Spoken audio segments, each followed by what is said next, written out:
কি অবস্থা, কেমন আছো?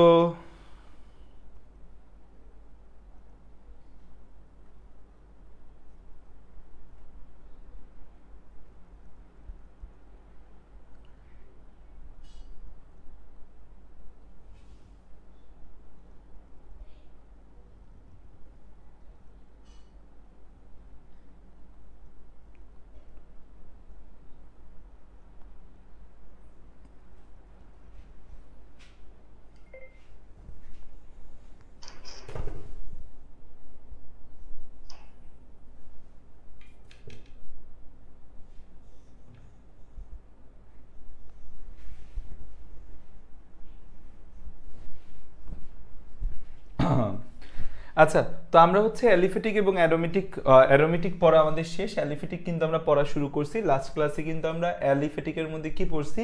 লাস্ট ক্লাসে কিন্তু আমরা অ্যালিফেটিক থেকে হচ্ছে যে আমরা কি জানি পড়লাম, বলো তো লাস্ট ক্লাসে কি পড়ছি? লাস্ট ক্লাসে আমরা অ্যালিফেটিক থেকে হচ্ছে তোমার কি জানি পড়লাম, আমি নিজেই ভুলে গেলাম।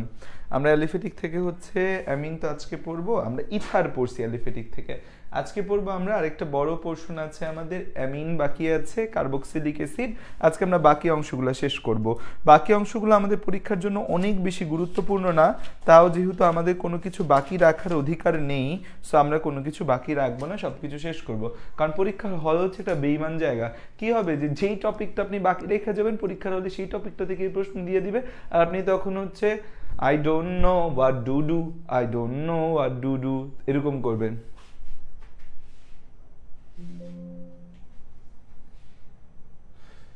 সবকিছু ঠিক আছে? কথাবার্তা শোনা যাচ্ছে? ভাইয়া E1 E2 রিয়াকশন পড়াবেন না। E1 E2 রিয়াকশন হচ্ছে অপসারণ বিক্রিয়া, ঠিক আছে? অপসারণ বিক্রিয়া আমরা আপনাদের পড়াই দিছি, ওইটাকে আলাদাভাবে E1 E2 করে পড়ার কোনো প্রয়োজন নাই। আমার এমন কাল্লু মামা লাগতেছে কেন দেখতে? একটু এক্সপোজার বাড়াই, হ্যাঁ।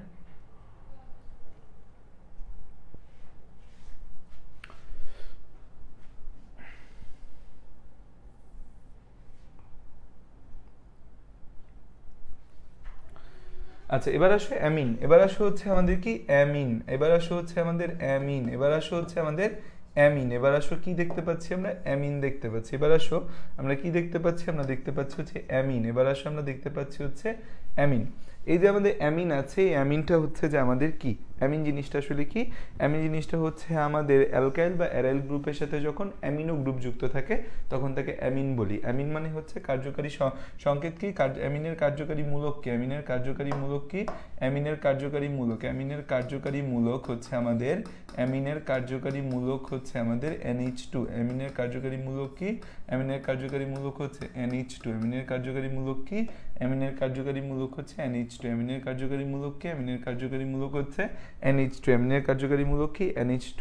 তো হচ্ছে যে আমাদের এই অ্যামিনটা হচ্ছে অ্যালকাইল বা অ্যারাইল যে কোনো গ্রুপের সাথে যুক্ত থাকতে পারে। RNH2 হইতে পারে, RNH2 হইতে পারে, আবার হচ্ছে যে আমাদের এই অ্যারাইল NH2 ও হইতে পারে।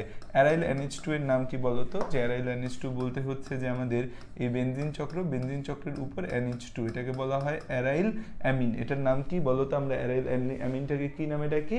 অ্যারাইল অ্যামিনটাকে আমরা অ্যানিলিন নামে ডাকি। কি নামে ডাকি এটাকে আমরা? এটাকে আমরা অ্যানিলিন নামে ডাকি, তাই তো? আমাদের কিউট করে আমরা একে অ্যানিলিন নামে ডাকি। এখন হচ্ছে এই যে অ্যামিন আছে, এই অ্যামিনের মধ্যে 1 ডিগ্রি 2 ডিগ্রি 3 ডিগ্রি অ্যামিন আমাদের রয়েছে। যেমন হচ্ছে RNH2, এটা হচ্ছে আমাদের কি? 1 ডিগ্রি অ্যামিন। 1 ডিগ্রি বা হচ্ছে একে বলি আমরা প্রাইমারি অ্যামিন। 1 ডিগ্রি বা একে বলি হচ্ছে আমরা প্রাইমারি অ্যামিন। 1 ডিগ্রি বা একে আমরা বলি হচ্ছে প্রাইমারি অ্যামিন। 1 ডিগ্রি বা একে বলি হচ্ছে আমরা প্রাইমারি অ্যামিন। RNHR, এটাকে বলি হচ্ছে আমরা 2 ডিগ্রি বা সেকেন্ডারি অ্যামিন। 2 ডিগ্রি বা সেকেন্ডারি অ্যামিন। 2 ডিগ্রি বা সেকেন্ডারি অ্যামিন। 2 ডিগ্রি বা সেকেন্ডারি অ্যামিন। তারপর হচ্ছে আমাদের কি আছে এরপরে আছে হচ্ছে আমাদের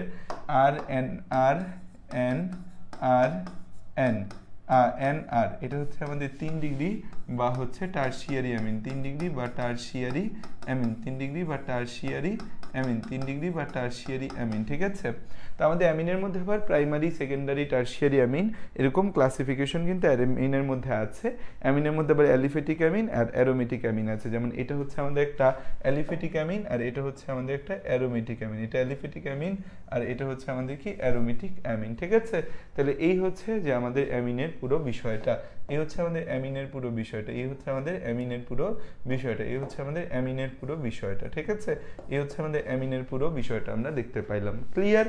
তাহলে অ্যামিনের বিষয়টা আমরা ক্লিয়ার হয়েছি যে অ্যামিনের মধ্যে আমাদের কি ঘটে, অ্যামিনের মধ্যে কি ঘটে আমরা মোটামুটি কিন্তু ক্লিয়ার হয়ে গেছি। অ্যামিন জিনিসটা কি আমরা কিন্তু জানি, অ্যামিন জিনিসটা নিয়ে কিন্তু আমরা হচ্ছে আগেও পড়ালেখা করছি। এখন কথা হচ্ছে যে আমাদের অ্যামিনের ক্ষারধর্মিতা একটা খুব গুরুত্বপূর্ণ টপিক। আমরা হচ্ছে জানি যে আমাদের NH3 যে আছে, NH3 এটা হচ্ছে আমাদের ক্ষার, NH3 একটি ক্ষার। এটা কি তোমরা জানো NH3 যে একটি ক্ষার? কেউ কি আমাকে কমেন্টে বলতে পারবা যে NH3 আমাদের হচ্ছে কেন ক্ষার, NH3 কেন ক্ষার? আমাকে একটু কমেন্টে জানাও তো যে ভাইয়া NH3 একটা ক্ষার বললেন, NH3 কেন ক্ষার আমাকে বলতে পারবা? NH3 একটা ক্ষার, NH3 কেন ক্ষার আমাকে একটু কেউ একজন একটু কমেন্টে একটু জানাই দাও তো ভাইয়া, এই ঠিক এই কারণটায় আমাদের NH3টা ক্ষার হয়েছে। কোন কারণটা NH3 ক্ষার বলতে পারবা?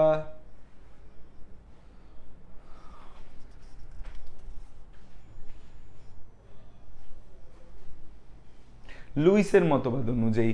কারণ হচ্ছে যে আমাদের এই NH3-র মধ্যে একটি মুক্তজোড় ইলেকট্রন রয়েছে, NH3-র মধ্যে একটি মুক্তজোড় ইলেকট্রন রয়েছে, NH3-র মধ্যে কি আছে?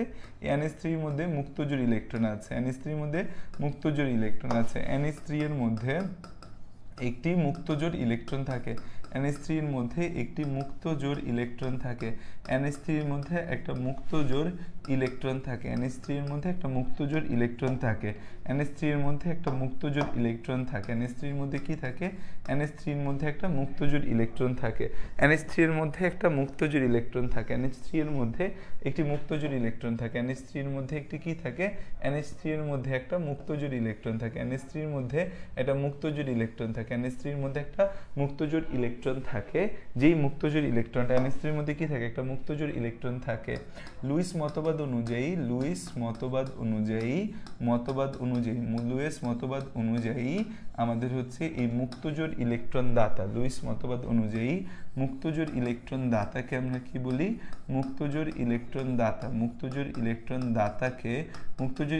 দাতাকে হচ্ছে আমরা বলি হচ্ছে ক্ষার, মুক্তজোড় ইলেকট্রন দাতাকে বলি হচ্ছে আমরা ক্ষার। আর মুক্তজোড় ইলেকট্রন গ্রহীতাকে আমরা বলি হচ্ছে অ্যাসিড, মুক্তজোড় ইলেকট্রন গ্রহীতাকে আমরা কি বলি? মুক্তজোড় ইলেকট্রন গ্রহীতাকে বলি হচ্ছে আমরা অ্যাসিড। তাহলে NH3 হচ্ছে একটা ক্ষার, NH3 একটি মুক্তজোড় ইলেকট্রন থাকে। লুইস মতবাদ অনুযায়ী মুক্তজোড় ইলেকট্রন দাতাকে আমরা কি বলি? এর মুক্তজোড় ইলেকট্রন দাতাকে বলি হচ্ছে আমরা ক্ষার, এবং হচ্ছে মুক্তজোড় ইলেকট্রন গ্রহীতাকে আমরা কি বলি? অ্যাসিড বলি। তো হচ্ছে NH3 তার মুক্তজোড় ইলেকট্রনকে যদি দান করতে পারে তাই একে আমরা ক্ষার বলি। NH3 তার মুক্তজোড় ইলেকট্রনকে NH3 তার মুক্তজোড় ইলেকট্রন আমাদের হচ্ছে দান করতে পারে, NH3 তার মুক্তজোড় ইলেকট্রন দান করতে পারে, NH3 তার মুক্তজোড় ইলেকট্রন দান করতে পারে, তাই এটি ক্ষার, তাই এটি ক্ষার, ঠিক আছে। তাই এটি হচ্ছে আমাদের কি? তাই এটি হচ্ছে আমাদের একটা ক্ষার। NH3 তার মুক্তজোড় ইলেকট্রন দান করতে পারে, তাই এটা কি আমাদের? তাই এটা হচ্ছে আমাদের একটা ক্ষার। NH3 তার মুক্তজোড় ইলেকট্রন দান করতে পারে, তাই এটি কি আমাদের? তাই এটি হচ্ছে আমাদের একটা ক্ষার, ঠিক আছে। তাহলে আমরা এতটুকু বিষয় হচ্ছে বুঝতে পারলাম। এখন হচ্ছে যে এই যে আমাদের অ্যামিন আছে, অ্যামিনগুলোও তাহলে কি হবে? ক্ষার। অ্যামিনের ক্ষারধর্মিতা আমাদের একটু জানতে হবে, বা অ্যামিনের ক্ষারধর্মিতার ক্রম। আমাদের অ্যামিন যে আছে, অ্যামিনের ক্ষারধর্মিতার ক্রম, অ্যামিন যে আছে সেই অ্যামিনের ক্ষারধর্মিতার ক্রম,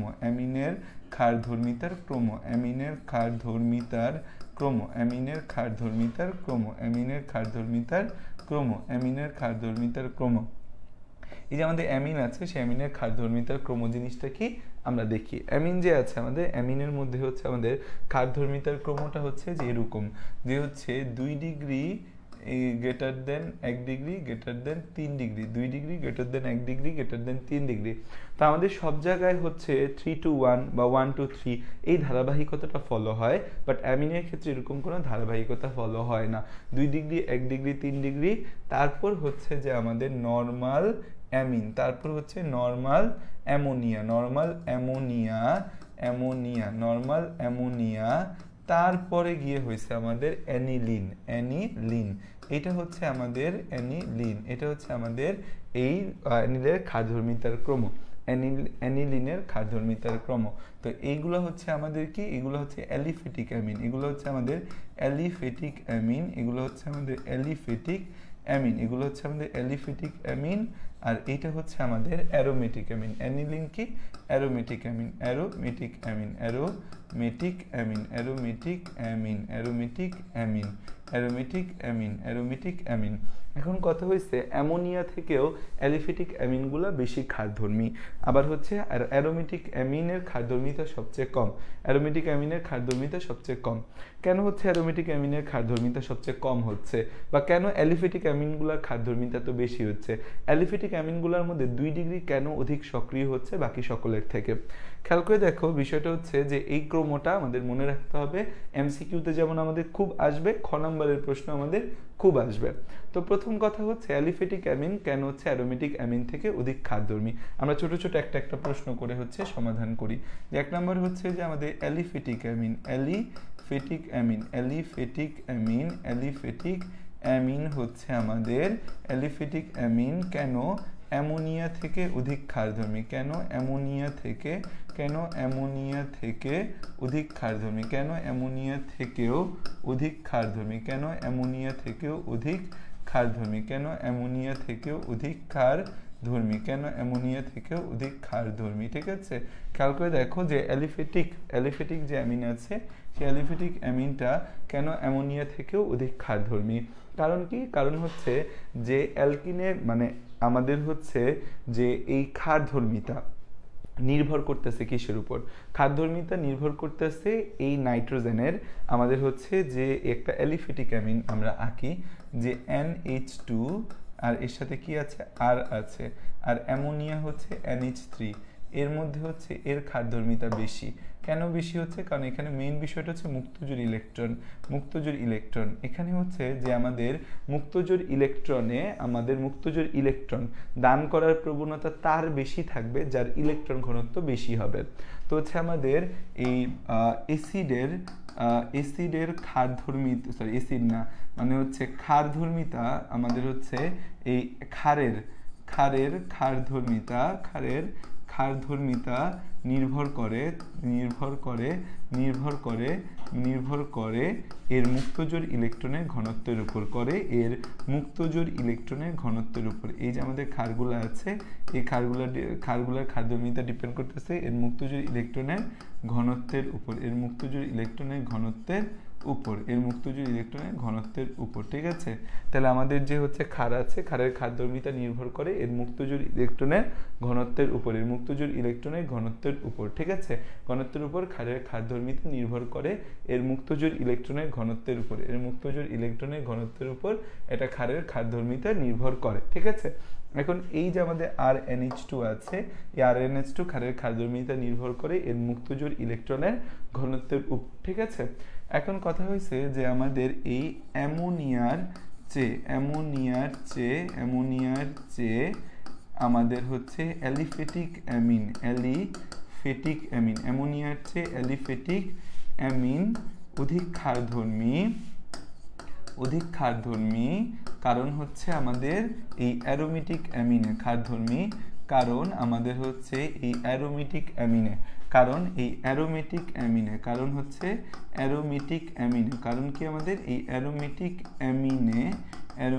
অ্যামিন যে আমরা দেখতে পাচ্ছি, এই অ্যারোমেটিক অ্যামিনে অ্যালকাইল গ্রুপ থাকে, অ্যালকাইল গ্রুপ থাকে। এই অ্যালকাইল গ্রুপের কাজ কি? অ্যালকাইল গ্রুপ থাকে যা ইলেকট্রন ডোনার, অ্যালকাইল গ্রুপ থাকে অ্যারোমেটিক অ্যামিনে, অ্যালকাইল গ্রুপ থাকে যা ইলেকট্রন ডোনার হিসেবে কাজ করে, অ্যারোমেটিক অ্যামিনে অ্যালকাইল গ্রুপ থাকে যে ইলেকট্রন ডোনার হিসেবে কাজ করে, ফলে মুক্তজোড় ইলেকট্রন ঘনত্ব দেখো এখানে এই নাইট্রোজেনের এই যে ইলেকট্রন আছে, এই যে এখানে নেগেটিভ পোল যে আছে বা এখানে ইলেকট্রনের ঘনত্বটাকে বাড়ানোর মতো কিন্তু কেউ নাই, কিন্তু এখানে ইলেকট্রন ঘনত্ব বাড়ানোর মতো অ্যালকাইল গ্রুপ বিদ্যমান আছে।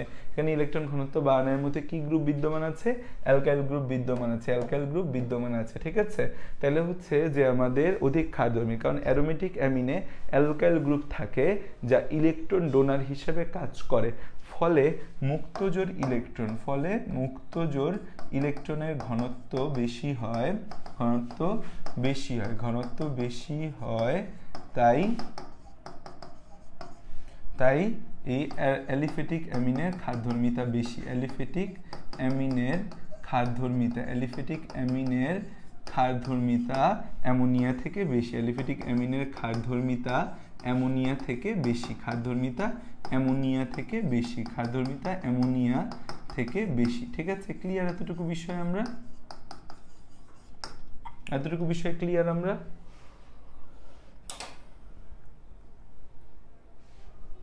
দেখে তো বুঝছি কিনা।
বুঝছো কিনা জানো?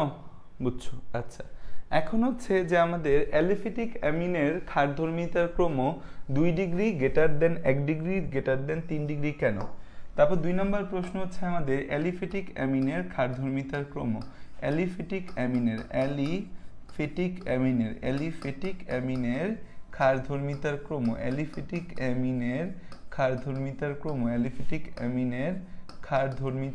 অ্যালিফেটিক অ্যামিনের ক্ষারধর্মিতার ক্রম আমাদের হচ্ছে 2 degree greater than 1 degree greater দেন 3 ডিগ্রি কেন?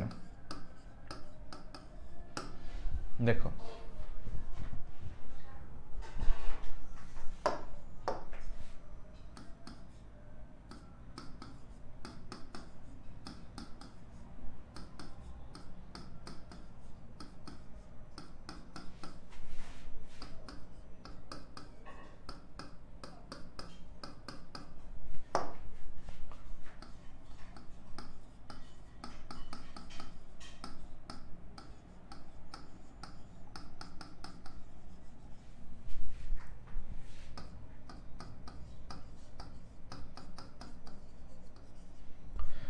দেখো 3 degree amine, 2 degree amine, 1 degree amine, ঠিক আছে।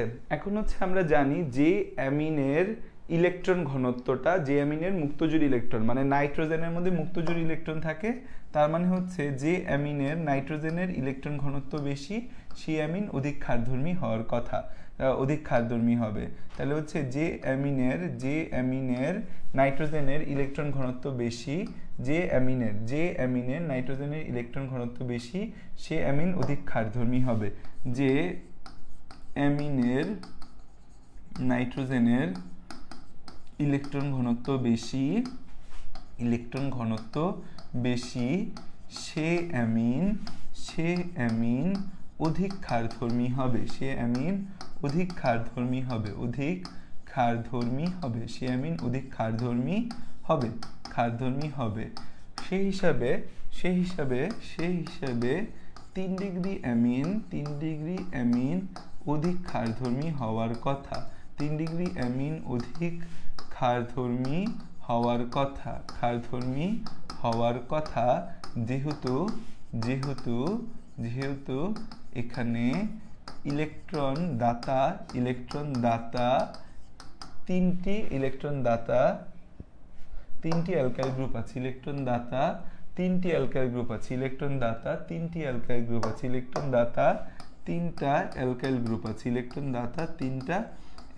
গ্রুপ থাকে, ইলেকট্রন দাতা তিনটা অ্যালকাইল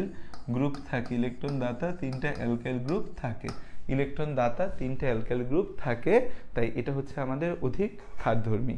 তাহলে হচ্ছে 3 ডিগ্রি অ্যামিন অধিক ক্ষারধর্মী হওয়ার, যেহেতু এখানে ইলেকট্রন দাতা তিনটা অ্যালকাইল গ্রুপ আছে। কিন্তু অ্যালকাইল গ্রুপগুলো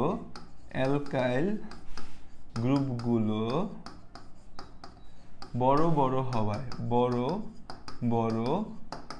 হওয়ায় স্টেরিক বাধার কারণে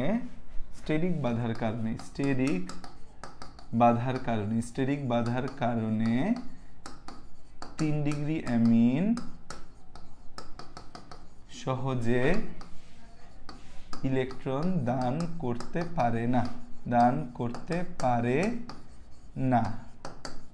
তাই 3 ডিগ্রি অ্যামিন স্টেরিক বাধা মানে কি আমরা পড়ছি কি বড় বড় গ্রুপ থাকে, আর মানে কি অ্যালকাইল গ্রুপ CH3 হতে পারে, C2H5 হতে পারে, বড় বড় গ্রুপ। এই বড় বড় গ্রুপের কারণে কি হতে পারে, আমাদের বড় বড় গ্রুপের কারণে হচ্ছে যে আমাদের এখানে বাধা পায়। তাহলে হচ্ছে 3 ডিগ্রি অ্যামিন সহজে ইলেকট্রন দান করতে পারে না, তাই এটির ক্ষারধর্মিতা অনেক কমে যায়। অনেক ক্ষারধর্মিতা অ্যালিফেটিক অ্যামিনের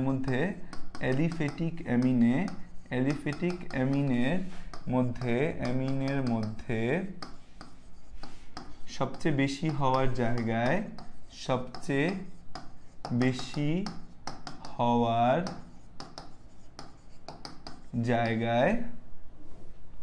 সবচেয়ে কম হয়ে যায়, সবচেয়ে বেশি হওয়ার জায়গায় সবচেয়ে কম হয়ে যায়,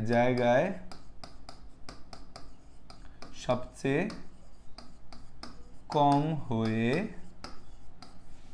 ক্রমটি 2 degree greater than 1 degree, 2 degree amine than 1 degree amine than 3 degree amine হয়। তাহলে খেয়াল করো 3 ডিগ্রি অ্যামিনে সবচেয়ে বেশি ক্ষারধর্মী হওয়ার কথা, যেহেতু 3 ডিগ্রি অ্যামিনে 3টে অ্যালকাইল গ্রুপ আছে, 3টে অ্যালকাইল গ্রুপ থাকার কারণে এখানে প্রচুর ইলেকট্রন ঘনত্ব হওয়ার কথা, আমাদের এরা সহজে ইলেকট্রন দান করার কথা। বাট এখানে অ্যালকাইল গ্রুপগুলো বড় বড় গ্রুপ, 3 পাশ থেকে 3টা বড় গ্রুপ থাকার কারণে ও একটা ব্লকেজের মধ্যে পড়ে যায়, ওর ইলেকট্রন ঘনত্ব কমে যায়। অন্যদিকে 2 ডিগ্রি অ্যামিন যে আছে, 2 ডিগ্রি অ্যামিনের মধ্যে হচ্ছে 2 পাশ থেকে ইলেকট্রন ডোনেশন করা হয়, এবং 2 পাশ থেকে ইলেকট্রন ডোনেশন করার কারণে এর আরো 2 পাশ খালি থাকে, সো 2 পাশ থেকে সহজে সে ইলেকট্রন দান করতে পারে। একই সাথে 2টা ইলেকট্রন ডোনার গ্রুপ তাকে ইলেকট্রন দান করার ফলে তার ইলেকট্রন ঘনত্ব অনেক বেড়ে যায়, সো 2 ডিগ্রি অ্যামিন সবচেয়ে বেশি ক্ষারধর্মী হয়। 1 ডিগ্রি অ্যামিন তো আছেই, একজন ওকে দাতা দেওয়ার মতো আছে, ওকে বাধা দেওয়ার মতো তেমন কেউই নাই, 1 ডিগ্রি অ্যামিনের ক্ষারধর্মিতা 2 ডিগ্রি অ্যামিনের পর হয়। বাট 3 ডিগ্রি অ্যামিনে যে স্টেরিক বাধা আছে বা হচ্ছে অবস্থানজনিত বাধা, স্টেরিক বাধার বাংলা কি, অবস্থানজনিত বাধার কারণে 3 ডিগ্রি অ্যামিনগুলোর ক্ষারধর্মিতা আমাদের সবচেয়ে বেশি হওয়ার জায়গায় সবচেয়ে কম হয়ে যায়। ঠিক আছে,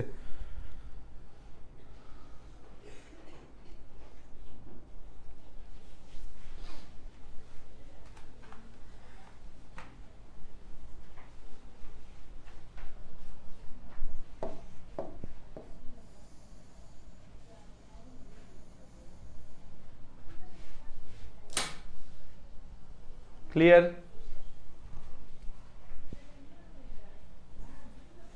ইথোক্সি আর ইপোক্সি কি এক? না, দুইটা আলাদা জিনিস। ইপোক্সি ইথেন একটা স্পেশাল জিনিস, CH2O CH2, এটা হচ্ছে epoxy ethane.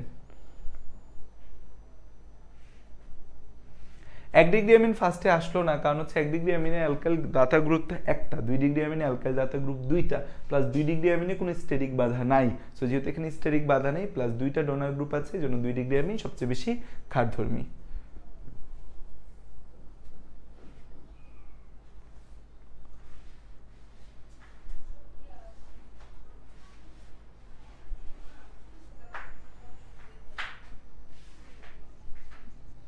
Clear clear clear? Alkyl group কেন ইলেকট্রন দাতা? খুব সুন্দর একটা প্রশ্ন করছে খন্দকার তালহা, যে অ্যালকাইল গ্রুপ কেন ইলেকট্রন দাতা গ্রুপ। খেয়াল করে দেখো যে আমাদের যে অ্যালকাইল গ্রুপ আছে কার্বন, কার্বনের সাথে আমাদের কি আছে? 3টা হাইড্রোজেন আছে, কার্বনের সাথে 3টা হাইড্রোজেন আছে। তোমরা আমাকে একটু বলো তো কার্বনের ইলেকট্রোনেগেটিভিটি কত আর হাইড্রোজেনের ইলেকট্রোনেগেটিভিটি কত? কার্বনের ইলেকট্রোনেগেটিভিটি হচ্ছে 2.5 আর হাইড্রোজেনের ইলেকট্রোনেগেটিভিটি হচ্ছে 2.1। তাহলে কি করবে? কার্বন নিজের দিকে ইলেকট্রনটা টেনে নিবে, হাইড্রোজেন থেকে ইলেকট্রনটা নিজের দিকে টেনে নেওয়ার ফলে এখানে ইলেকট্রন ঘনত্ব অনেক বেড়ে যায়, ইলেকট্রন ঘনত্ব অনেক বেড়ে যায়। সো সে তার ইলেকট্রনটাকে কি করে? এই ইলেকট্রন ঘনত্বটা এত বেশি দান করে দেয় তার ইলেকট্রনটা, এই কারণে সে ইলেকট্রন দাতা বা ইলেকট্রন ডোনার গ্রুপ হিসেবে কাজ করে। ক্লিয়ার? আচ্ছা, তারপর আসা যাক হচ্ছে যে আমাদের ক্লিয়ার ক্লিয়ার ক্লিয়ার আচ্ছা, ক্লিয়ার হয়েছে? বুঝতে পারছো যে ওর খাতে 3 পাশ থেকে 3টা হচ্ছে যে আমাদের কি আছে, 3 পাশ থেকে 3টা হাইড্রোজেনের থেকে সেই ইলেকট্রন নিয়ে একদম খেয়ে ফুলে ফেপে যায়, ফুলে ফেপে গিয়ে হচ্ছে সেই ইলেকট্রন ডোনেশন করে। আচ্ছা, এরপরে হচ্ছে যে আমাদের নেক্সট কথা হচ্ছে অ্যারোমেটিক অ্যামিনের ক্ষারধর্মিতা কেন সবচেয়ে কম? অ্যারোমেটিক অ্যামিনের ক্ষারধর্মিতা কেন সবচেয়ে কম? অ্যারোমেটিক অ্যামিনের ক্ষারধর্মিতা কেন সবচেয়ে কম? অ্যারোমেটিক অ্যামিনের ক্ষারধর্মিতা অ্যারোমেটিক অ্যামিনের ক্ষারধর্মিতা, অ্যারোমেটিক অ্যামিনের ক্ষারধর্মিতা, অ্যারোমেটিক অ্যামিনের ক্ষারধর্মিতা কেন সবচেয়ে কম?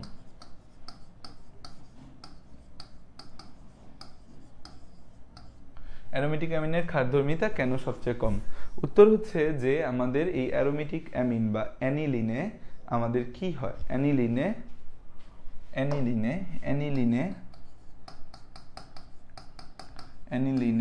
NH2 মূলকটি ধনাত্মক মেসোমারিক ফলাফলের দরুন, ধনাত্মক মেসোমারিক ফলাফলের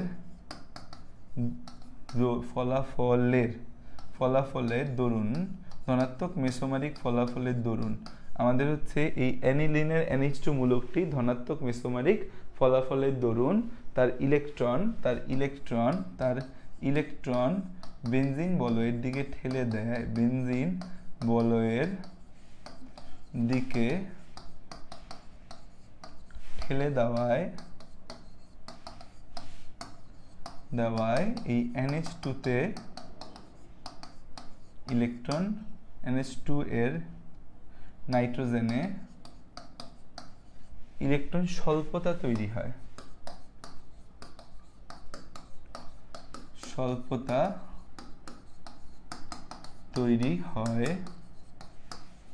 ফলে NH2 সহজে তার মুক্তজোড় ইলেকট্রন দান করতে পারে না, ইলেকট্রন দান করতে পারে না। তাই অ্যারোমেটিক অ্যামিনের ক্ষারধর্মিতা সবচেয়ে কম, অ্যারোমেটিক অ্যামিনের ক্ষারধর্মিতা সবচেয়ে কম।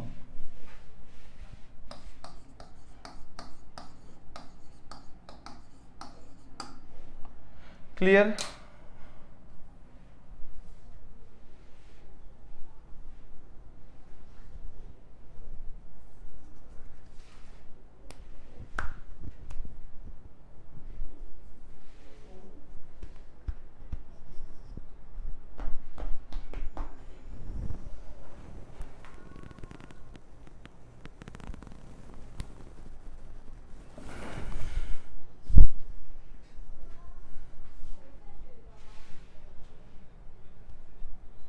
লেখো লেখো। তা দেখো আমাদের হচ্ছে যে আমরা যে ক্রম লিখছিলাম সেই ক্রমর ব্যাখ্যা তুমি পেয়ে গেছো, 2 ডিগ্রি 1 ডিগ্রি 3 ডিগ্রি, তারপর অ্যামিন, অ্যামোনিয়া, তারপর হচ্ছে আমাদের অ্যারোমেটিক অ্যামিন। তাহলে হচ্ছে পুরো ব্যাখ্যাটা তুমি পাইছো যে কেন কি হয়। এই প্রশ্নটা MCQ CQতে প্রচুর আসে, আমাদের সঠিক নলেজের অভাবে আমরা আসলে প্রশ্নটায় খারাপ করি।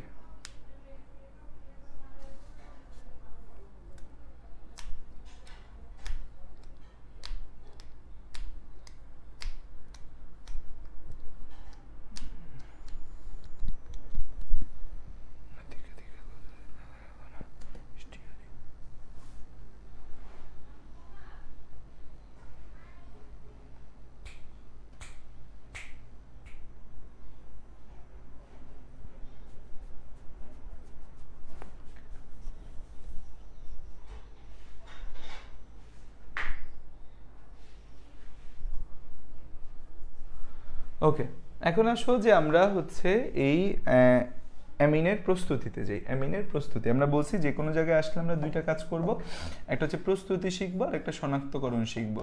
এই দুইটা হচ্ছে আমাদের মেইন কাজ, অ্যামিনের প্রস্তুতি, অ্যামিনের প্রস্তুতি, অ্যামিনের প্রস্তুতি, ঠিক আছে। অ্যামিনের প্রস্তুতি, অ্যামিনের প্রস্তুতির মধ্যে 1 নম্বর বিষয় হচ্ছে আমাদের 1 ডিগ্রি 2 ডিগ্রি 3 ডিগ্রি অ্যামিন আছে আমাদের, আলাদা আলাদাভাবে আমরা প্রস্তুতি শিখতে পারি। আমাদের হচ্ছে নাম্বার 1 যেটা সবচেয়ে ইম্পর্টেন্ট বলছে, আচ্ছা বলো তো ইথার সংশ্লেষণে আমরা একটা হচ্ছে বা ইথার তৈরিতে আমরা একটা গুরুত্বপূর্ণ বিক্রিয়া পড়ে আসছিলাম, নাম ছিল উইলিয়ামসনের ইথার সংশ্লেষণ। অ্যামিন প্রস্তুতির মধ্যে আমরা একটা প্রস্তুতি শিখব, সেটা হচ্ছে হফম্যান ক্ষুদ্রাংশকরণ বিক্রিয়া। হফম্যান ক্ষুদ্রাংশকরণ বিক্রিয়া, হফম্যান ক্ষুদ্রাংশকরণ বিক্রিয়া, ক্ষুদ্রাংশকরণ বিক্রিয়া, হফম্যান ক্ষুদ্রাংশকরণ বিক্রিয়া, হফম্যান ক্ষুদ্রাংশকরণ বিক্রিয়া, হফম্যান ক্ষুদ্রাংশকরণ বিক্রিয়া, হফম্যান ক্ষুদ্রাংশকরণ বিক্রিয়া। জিনিসটা কি খেয়াল করে দেখো যে আমাদের এখানে কার্বন সংখ্যা হ্রাস পাবে। হফম্যান ক্ষুদ্রাংশকরণ বিক্রিয়া মানে কি, এখানে কার্বন সংখ্যা হ্রাস পাবে। হফম্যান ক্ষুদ্রাংশকরণ বিক্রিয়া মানে হচ্ছে এখানে কার্বন সংখ্যা হ্রাস পাবে।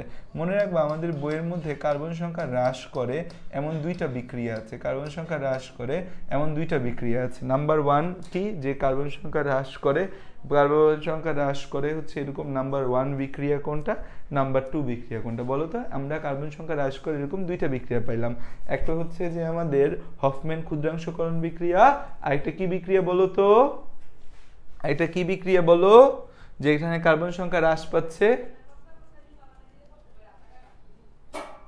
শোনো, অর্গানিক থেকে যে 9টা প্রশ্ন আসছে 9টা প্রশ্নই অনুশীলনী থেকে আসছে, একটা অনুশীলনীর বাইরে আসেনি অর্গানিকের প্রশ্ন।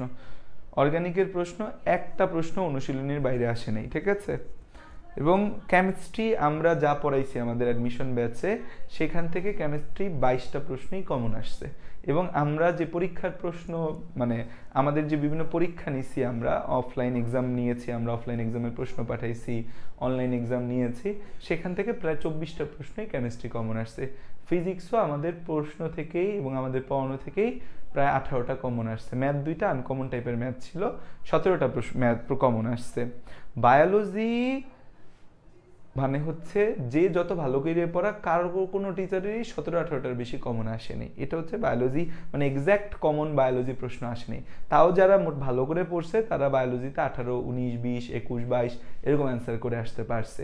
ইংরেজিকেও কমন আসছে। বললাম না যে এই বছর মেডিকেল ভর্তি পরীক্ষাটা মূলত যারা বায়োলজি ছাড়া বাকি 70-এ ভালো করতে পারবে তাদের চান্স নিশ্চিত। কারণ বায়োলজিটা এবার আনএক্সপেক্টেড বায়োলজি আসছে, যে কেউই বলতে পারবে না যে আমি বায়োলজি এইভাবে পড়াইছি, আমার স্টুডেন্টরা এইভাবে সব আমার কমন আসছে। কারোই বায়োলজি সেভাবে কমন আসেনি এবছর, বিকজ অফ দ্য মানে আনএক্সপেক্টেড একটা প্রশ্ন আসার কারণে, ঠিক আছে। বেসিক্যালি আমাদের অফলাইন এক্সামের যে প্রশ্নগুলা, সেখান থেকে হচ্ছে অনেকগুলা প্রশ্নই হচ্ছে আমাদের কমন এসেছে। অফলাইন কিভাবে আমরা স্টুডেন্টদের বাসায় প্রশ্ন পাঠাই দিই, মানে এরকম ওএমআর এর একটা সেট আছে আমাদের কাছে, এই ওএমআর এর সেটটা আমরা পাঠাই, 20 সেট প্রশ্ন আমরা স্টুডেন্টদের বাসায় পাঠাইছি। এবং হচ্ছে সামনের বার আমরা এই 20 সেট প্রশ্ন, মানে নেক্সট ব্যাচের জন্য আমরা এই 20 সেট প্রশ্নের সলভ সহ পাঠাবো। মানে সলভ শিট দিয়েছি, বাট ব্যাখ্যা সহ সমাধান তো দিই নেই। এবছর আমরা নেক্সট ইয়ার আমরা আমাদের ব্যাচগুলো ব্যাখ্যা সহ সমাধান দিব, ঠিক আছে। হ্যাঁ, বায়োলজি বিষয়টা হচ্ছে কি, তুমি অনেক ভালো করে বায়োলজি পড়লেই যে তোমার পরীক্ষা ভালো হয়ে যাবে এরকম না। বিষয়টা হচ্ছে এবছর যে প্যাটার্ন ফলো হয়েছে, নেক্সট ইয়ার এই প্যাটার্ন ফলো হবে এর কোনো নিশ্চয়তা নেই। নেক্সট ইয়ার প্রশ্ন দেখা গেল পানির মতো সহজ চলে আসলো। যেমন আজকে এফএমসির পরীক্ষা হয়েছে, মানে আর্ম ফোর্সেস মেডিকেল কলেজ, পানির মতো সহজ প্রশ্ন দিয়েছে। সো আলটিমেটলি প্রশ্ন কোনবার কেমন হবে সেটা কেউ জানি না। আমাদের মেইন কাজ হচ্ছে আমাদের সিলেবাসটা সুন্দর করে গুছিয়ে শেষ করে যাওয়া, আমরা গুছিয়ে শেষ করে যাব। শুধুমাত্র বায়োলজিতে অনেক ভালো প্রস্তুতি নিলাম, কেমিস্ট্রি ফিজিক্সে ভালো প্রস্তুতি নিলাম না। যে এমন অনেকে আছে বায়োলজি অনেক পড়ছে, কেমিস্ট্রি ফিজিক্সে দুর্বলতা রেখে দিছে, তারা কিন্তু অ্যাডমিশন টেস্টে ধরা খাইছে, কারণ এই অনেক পড়া তার বায়োলজিতে কোনো হেল্পই তারে করে নেই। বাট ফিজিক্স, কেমিস্ট্রি এগুলো কিন্তু তাকে হেল্প করছে। তো অ্যাডমিশন টেস্টে চান্স পাওয়ার মূল মন্ত্র হচ্ছে 5টা সাবজেক্টেই তোমার ভালো হইতে হবে। তুমি স্পেসিফিক্যালি একটা সাবজেক্ট অনেক পড়লা, বাকিগুলোয় গুরুত্ব দিলা না, তখন অ্যাডমিশন টেস্টে তোমার হচ্ছে চান্স আসবে না, ঠিক আছে। এটা মাথায় রাখো।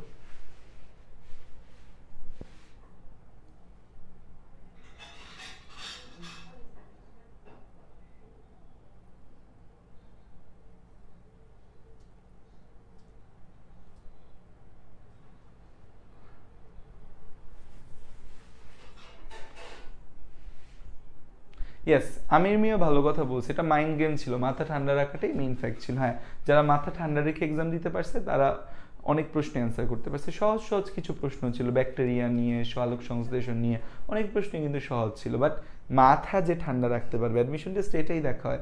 কারণ আলটিমেটলি তুমি যখন ডাক্তার হবা তখন তুমি হচ্ছে যে একটা রোগীর অপারেশন করতে যাওয়া, অপারেশন করতে গিয়ে হঠাৎ করে একটা আর্টারি কেটে গেল, কাজ করে একটা আর্টারি কেটে গেল, প্রচণ্ড মাত্রায় ব্লিডিং হয়ে পুরা হচ্ছে অপারেটিভ ফিল্ড রক্তে ভিজে গেছে। এখন যদি তুমি মাথা গরম করে ফেলো, ওই পেশেন্টের ব্লিডিংও তুমি অফ করতে পারবে না, ওই পেশেন্ট আলটিমেটলি ডেথ টু শকের দিকে যাবে। কিন্তু তুমি যদি ওই পেশেন্টটাকে হচ্ছে যে খেয়াল করো, যে ওই পেশেন্টটাকে হচ্ছে যে ওই টাইমে মাথা গরম না করে মাথা ঠান্ডা রেখে তুমি এই পেশেন্টের যে রক্ত আছে সবগুলো সাক করে তুমি রক্ত বের করে অপারেটিভ ফিল্ডটা ঢেকে ঢেকে ঢেকে ঢেকে কোথায় কোনো আর্টারি খুঁজছে বের করার চেষ্টা করে আর্টারিটাকে লাইগেট করে দিবা, বেঁধে দিবা, পেশেন্ট ভালো হয়ে যাবে। সো এটা হচ্ছে যে মেডিকেল সায়েন্সের জন্য খুব ইম্পর্টেন্ট একটা বিষয়, যে সব সিচুয়েশনে মাথা ঠান্ডা রাখা। সো অ্যাডমিশন টেস্ট আসলে আর কিছুই না, মাথা ঠান্ডা রাখার একটা খেলা। যে মাথা ঠান্ডা রেখে হচ্ছে আগাইতে পারে সেই হচ্ছে যে পারবে।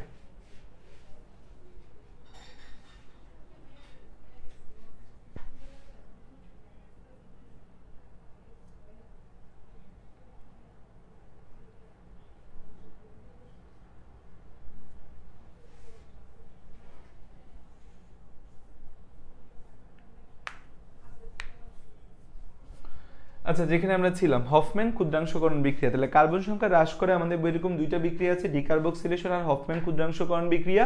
আর কার্বন সংখ্যা বৃদ্ধি করে এরকম আমাদের বইয়ে দুইটা বিক্রিয়া আছে, একটা উডস বিক্রিয়া আর একটা উডস ফিটিক বিক্রিয়া। তো এখানে কি করা হয়, এখানে অ্যাসিড অ্যামাইডের সাথে হচ্ছে ব্রোমিন ও সোডিয়াম বা পটাশিয়াম হাইড্রোক্সাইড যোগ করে উত্তপ্ত করলে 1 ডিগ্রি অ্যামিন তৈরি হয়। এখানে হচ্ছে আমাদের অ্যাসিড অ্যামাইডের সাথে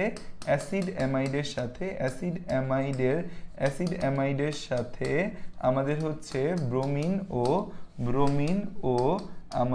দ্রবণ ও আমাদের হচ্ছে পটাশিয়াম হাইড্রোক্সাইড বা সোডিয়াম হাইড্রোক্সাইড যোগ করলে আমাদের হচ্ছে প্রাইমারি অ্যামিন তৈরি হয়, যোগ করলে আমাদের হচ্ছে এই প্রাইমারি অ্যামিন তৈরি হয়, প্রাইমারি অ্যামিন তৈরি হয়। ঠিক আছে, তো কি হচ্ছে এবং হচ্ছে এখানে কার্বন সংখ্যা একটা হ্রাস পাবে। ধরো হচ্ছে CH3CONH2 প্লাস হচ্ছে যে আমাদের ব্রোমিন প্লাস হচ্ছে KOH,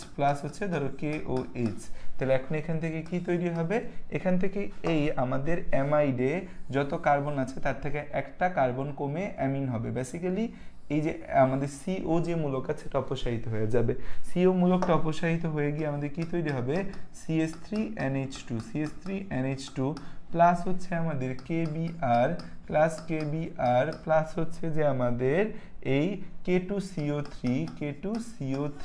KBr প্লাস হচ্ছে আমাদের কি K2CO3 প্লাস হচ্ছে পানি। এটা হচ্ছে যে আমাদের এই হফম্যান ক্ষুদ্রাংশকরণ বিক্রিয়ার উৎপাদ।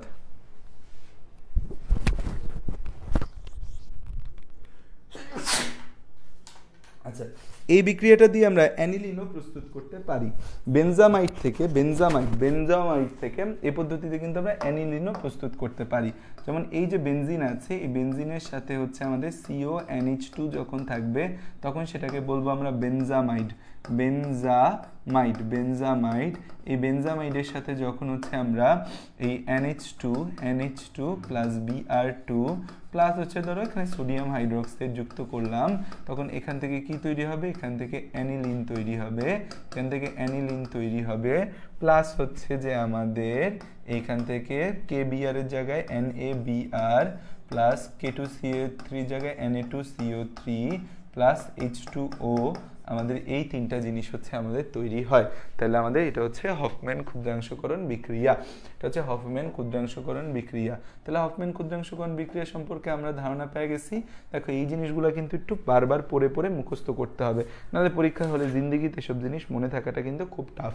সো অ্যামিনের প্রস্তুতির মধ্যে এই হফম্যান ক্ষুদ্রাংশকরণ বিক্রিয়াটা খুবই গুরুত্বপূর্ণ একটা বিক্রিয়া। লেখা হয়েছে এতটুকু।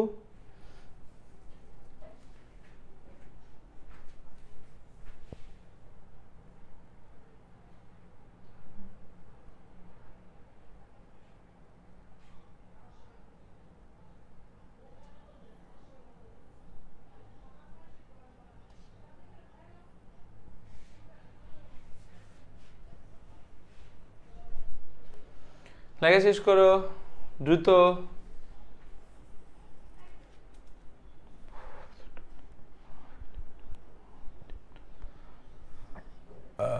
সরি,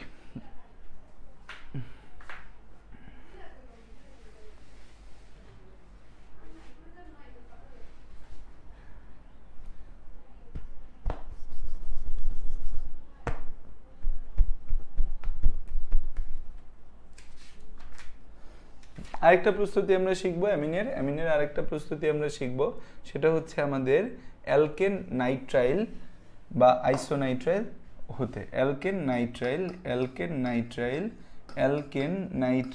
ও আইসোনাইট্রাইল থেকে, অ্যালকেন নাইট্রাইল ও আইসোনাইট্রাইল থেকে, অ্যালকেন নাইট্রাইল ও আইসোনাইট্রাইল থেকে, অ্যালকেন নাইট্রাইল এবং আইসোনাইট্রাইল থেকে, অ্যালকেন নাইট্রাইল এবং আইসোনাইট্রাইল থেকে, অ্যালকেন নাইট্রাইল ও আইসোনাইট্রাইল থেকে, অ্যালকেন নাইট্রাইল এবং আইসোনাইট্রাইল থেকে হচ্ছে যে আমাদের কি তৈরি হয়, অ্যালকেন নাইট্রাইল এবং আইসোনাইট্রাইল থেকে হচ্ছে যে আমাদের আমরা তৈরি করতে পারি। যেমন হচ্ছে দুইটা অ্যামিন তৈরি হয়, 1 ডিগ্রি অ্যামিন তৈরি হবে হচ্ছে আমাদের alkane nitrile, 1 degree amine, alkane নাইট্রাইলের বিজারণ থেকে আমরা 1 ডিগ্রি অ্যামিন পাবো। অ্যালকেন নাইট্রাইল যে আছে আমাদের CH3 C triple bond N, CH3 triple bond N, methyl nitrile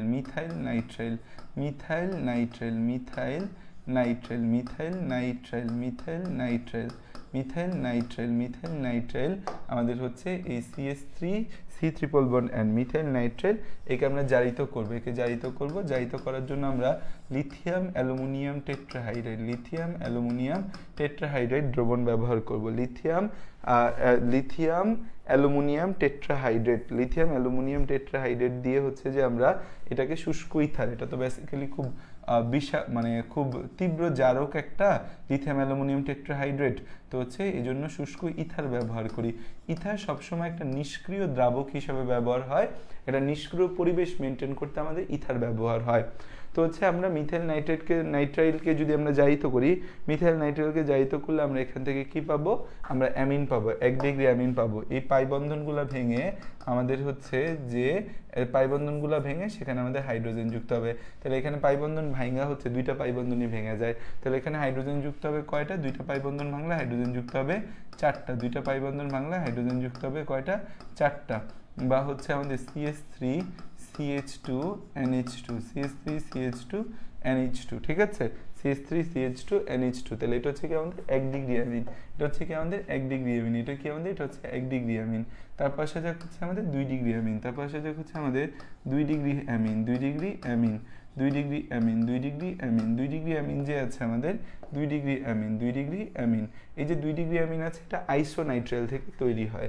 যেমন হচ্ছে তোমার CH3 N double bond C, CH3 N double bond C, একে আমরা হাইড্রোজেন যুক্ত করব, এর সাথে হচ্ছে আমরা লিথিয়াম অ্যালুমিনিয়াম টেট্রাহাইড্রেট যোগ করব, ব্যবহার করব শুষ্ক ইথারের মধ্যে লিথিয়াম অ্যালুমিনিয়াম টেট্রাহাইড্রেট দিব।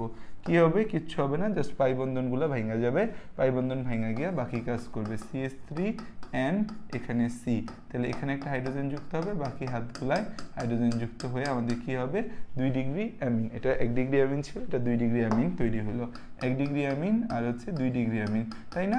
বা এই আমাদের এই দুইটা দুনিয়ার হচ্ছে যে প্রস্তুতি আর প্রস্তুতি, ঠিক আছে? তাহলে 1 ডিগ্রি অ্যামিন 2 ডিগ্রি অ্যামিন আমরা দেখতে পেলাম, 1 ডিগ্রি অ্যামিন আর হচ্ছে 2 ডিগ্রি অ্যামিন, 1 ডিগ্রি অ্যামিন আর হচ্ছে কি আমাদের 2 ডিগ্রি অ্যামিন, 1 ডিগ্রি অ্যামিন আরেকটা ছিল হচ্ছে আমাদের 2 ডিগ্রি অ্যামিন, 1 ডিগ্রি অ্যামিন আরেকটা হচ্ছে কি আমাদের 2 ডিগ্রি অ্যামিন, ঠিক আছে? তাহলে এই হচ্ছে আমাদের পুরো বিষয়, অ্যালকেন নাইট্রাইল ও আইসোনাইট্রাইল থেকে হচ্ছে যে আমরা অ্যামিন প্রস্তুত করলাম। তাহলে আমাদের অ্যামিনের প্রস্তুতিটা আমাদের জন্য খুব গুরুত্বপূর্ণ, আমরা হচ্ছে অ্যামিনের প্রস্তুতিটা শিখে ফেললাম, খুব ইজিভাবে আমরা অ্যামিনের প্রস্তুতি কিন্তু শিখে গেছি, আমাদের কিন্তু খুব বেশি কষ্ট হয় নাই।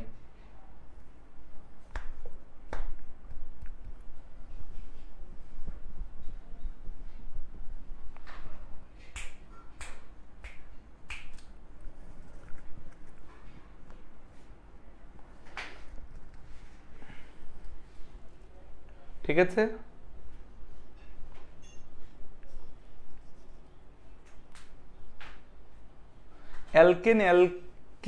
অ্যালকাইনের অম্লতা, অ্যালকিন অ্যালকাইন, অ্যালকাইন তো অম্লতা নাই, এখানে শুধু অ্যালকাইন হচ্ছে, অ্যালকাইনের অম্লধর্মিতা আছে, অ্যালকেন অ্যালকিনের কোনো অম্লধর্মিতা নাই।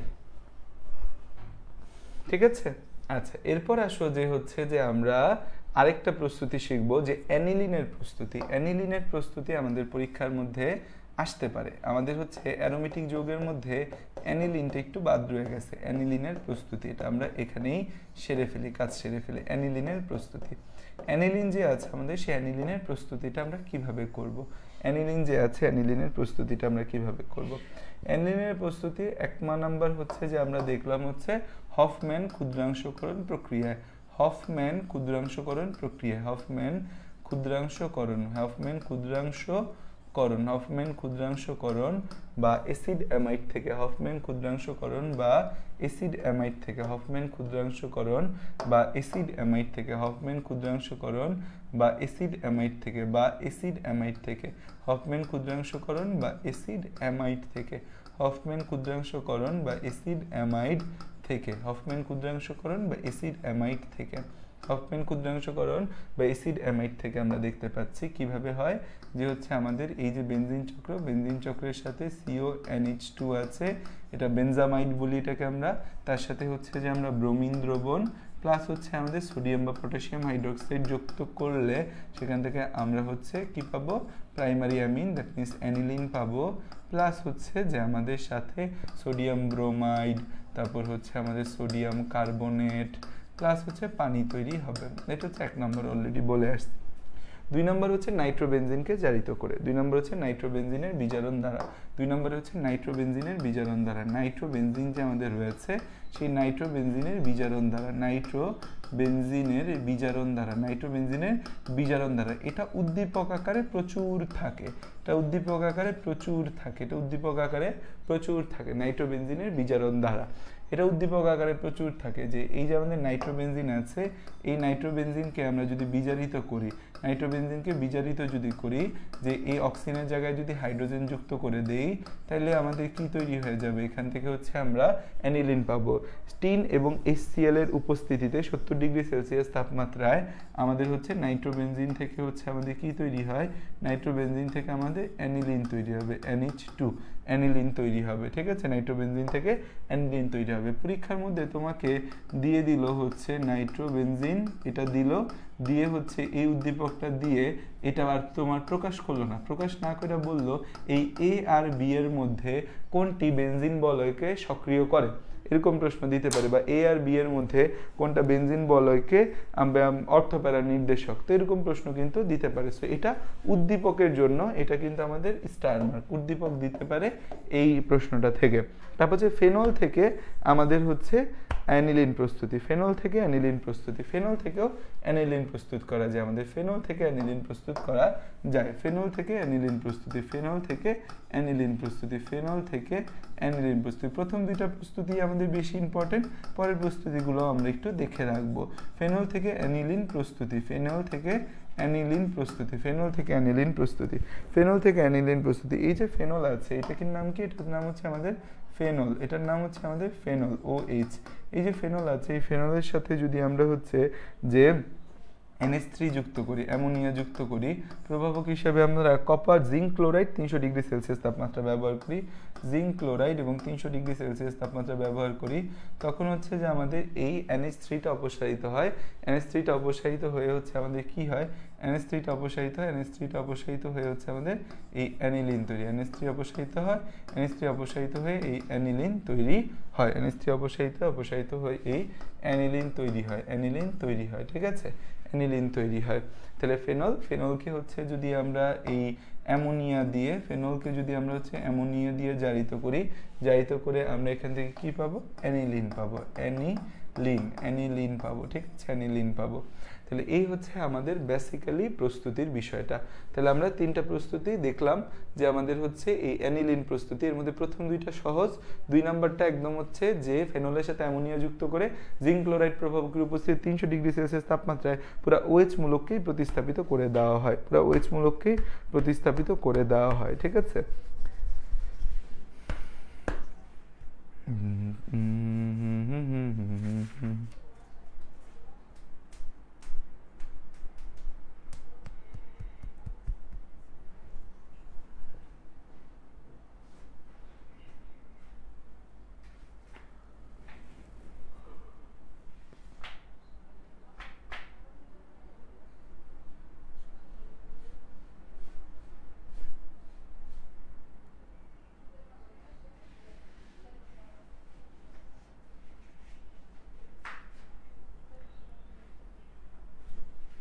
ঠিক আছে।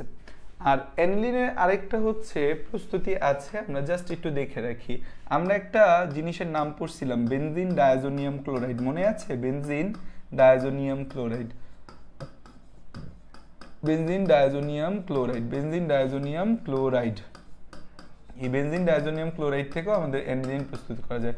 সংকেতটা কি, বেনজিনের উপর দুইটা NH2 যখন দিব তখন হচ্ছে ডাই অ্যাজো হয়ে যাচ্ছে, কারণ নাইট্রোজেন মানে অ্যাজো, দুইটা আছে ডাই অ্যাজো, তাহলে হচ্ছে ডায়াজো আর একটা ক্লোরিন আছে, benzene diazonium chloride.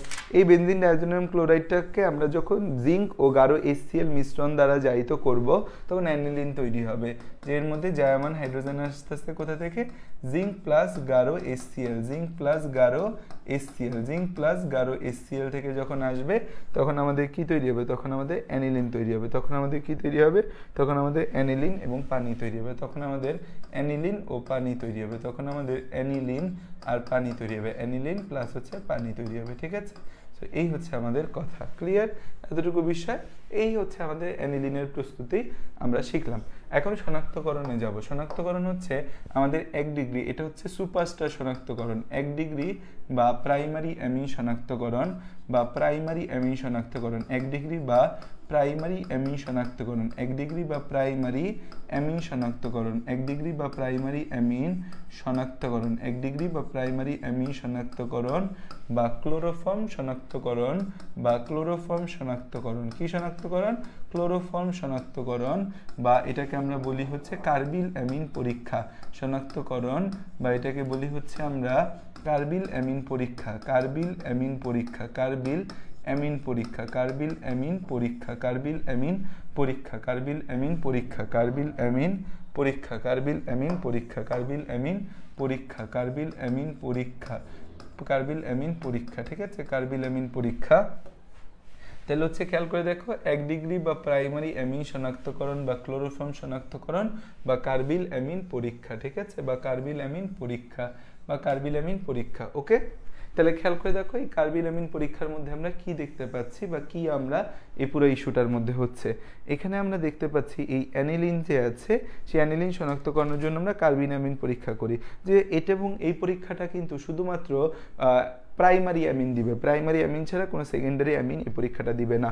So methyl amine যে আমাদের রয়েছে, মিথাইল অ্যামিন, ইথাইল অ্যামিন, যে কোনো 1 ডিগ্রি অ্যামিনের সাথে যদি আমরা ক্লোরোফর্ম যুক্ত করি, ক্লোরোফর্মের সংকেত হচ্ছে CaCl3 প্লাস এর সাথে পটাশিয়াম হাইড্রোক্সাইডের অ্যালকোহলীয় দ্রবণ আমরা ব্যবহার করব, ঠিক আছে। এটার নাম কি? এটার নাম হচ্ছে ক্লোরোফর্ম, ক্লোরোফর্ম, যেটা দিয়ে অজ্ঞান করার কাজে ব্যবহার করা হয়, আমাদের ল্যাবে ব্যাঙ অজ্ঞান করার কাজে ব্যবহার করা হয়। তো এটা থেকে হচ্ছে আমাদের মিথাইল কার্বিল অ্যামিন পাওয়া যায়, কার্বিল অ্যামিন মানে আইসোসায়ানাইড, মিথাইল কার্বিল অ্যামিন পাওয়া যায়, methyl carbyl amine, methyl carbyl amine, এটার নাম হচ্ছে methyl carbyl amine, methyl carbyl amine, methyl carbyl amine, methyl carbyl amine, methyl carbyl amine, বা মিথাইল আইসোসায়ানাইড, বা মিথাইল আইসোসায়ানাইড, মিথাইল আইসোসায়ানাইড। পরীক্ষা আসে carbyl amine পরীক্ষা দ্বারা কাকে শনাক্ত করা যায়, কাকে শনাক্ত করা যায়? কার্বিল অ্যামিন পরীক্ষা দিয়ে প্রাইমারি অ্যামিন বা 1 ডিগ্রি অ্যামিন, একই সাথে ক্লোরোফর্মকেও শনাক্ত করা যায়।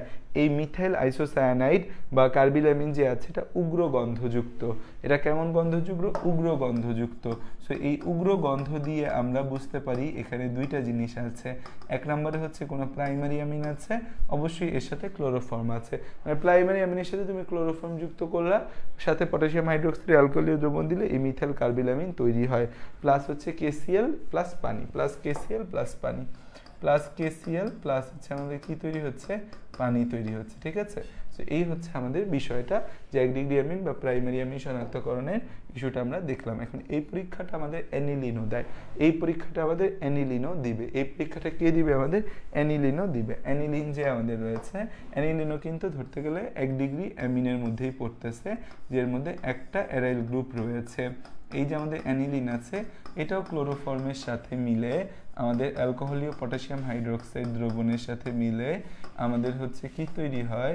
আমাদের হচ্ছে আমাদের এই ফিনাইল কার্বিল অ্যামিন তৈরি হয়, এই ফিনাইল কার্বিল অ্যামিন তৈরি হয়, এই ফিনাইল কার্বিল অ্যামিন তৈরি হয়, phenyl carbyl amine, phenyl carbyl amine plus হচ্ছে KCl প্লাস হচ্ছে H2, ফিনাইল কার্বিল অ্যামিন। এটা কি? এটা হচ্ছে ফিনাইল কার্বিল অ্যামিন, এটা হচ্ছে ফিনাইল কার্বিল অ্যামিন, এটা হচ্ছে phenyl carbyl amine, phenyl carbyl amine, phenyl carbyl amine, যেটার হচ্ছে উগ্র গন্ধ। এটারও গন্ধ কেমন? এটারও গন্ধ উগ্র গন্ধ। তো হচ্ছে এটা দিয়ে কিন্তু অ্যানিলিনও শনাক্ত করা যায়, যে কোনো 1 ডিগ্রি অ্যামিন শনাক্ত করা যায়, ক্লোরোফর্ম শনাক্ত করা যায়। ইটস ভেরি ভেরি ইম্পর্টেন্ট শনাক্তকরণ পরীক্ষা। 5 ডিগ্রি লিখতেছি, 5 স্টারকে 5 ডিগ্রি লিখতেছি। বায়োলজি পড়াইতে, কেমিস্ট্রি পড়াইতে পড়াইতে মাথা চলে গেছে।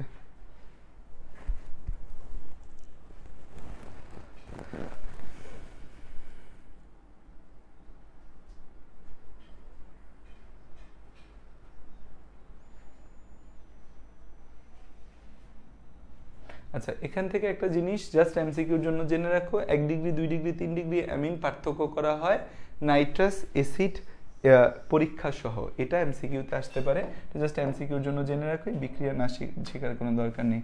1 ডিগ্রি 2 ডিগ্রি 3 ডিগ্রি অ্যামিন পার্থক্যকরণ, 1 ডিগ্রি 2 ডিগ্রি 3 ডিগ্রি অ্যামিন পার্থক্যকরণ, 1 ডিগ্রি 2 ডিগ্রি 3 ডিগ্রি অ্যামিন পার্থক্যকরণ করা হয় কি দিয়ে? 1 ডিগ্রি 2 ডিগ্রি 3 ডিগ্রি অ্যামিন পার্থক্যকরণ করা হয় হচ্ছে আমাদের এই নাইট্রাস অ্যাসিড পরীক্ষা সহ। মানে এটা তো 1 ডিগ্রি দিচ্ছে, কিন্তু তুমি যদি 1 ডিগ্রি 2 ডিগ্রি 3 ডিগ্রি আলাদা করতে চাও, নাইট্রাস অ্যাসিড পরীক্ষা দিয়ে তুমি হচ্ছে এই 1 ডিগ্রি 2 ডিগ্রি 3 ডিগ্রি আলাদা করতে পারো। 1 ডিগ্রি 2 ডিগ্রি 3 ডিগ্রি আলাদাকরণ প্রসিডিউরের নাম কি? নাইট্রাস অ্যাসিড সহ পরীক্ষা। নাম কি? নাইট্রাস অ্যাসিড সহ পরীক্ষা। নাম কি? নাইট্রাস অ্যাসিড সহ পরীক্ষা। ঠিক আছে, নাইট্রাস অ্যাসিড সহ পরীক্ষা। ক্লিয়ার এতটুকু? এটা জাস্ট নামটা মনে রাখলে চলবে। 9:30টার দিকে।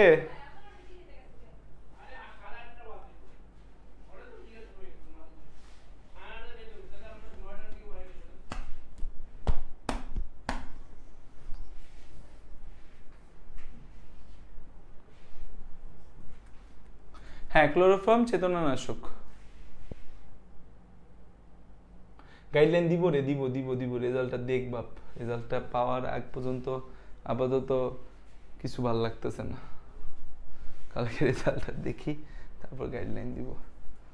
তোমাদেরই তো আমি গাইডলাইন দিতে পারি, কারে গাইডলাইন দিব? আচ্ছা দেখো, hello form, hello form, hello form, hello form, যে CH3, এটাকে বলি হচ্ছে আমরা হ্যালো ফর্ম। ঠিক আছে, হ্যালো ফর্ম।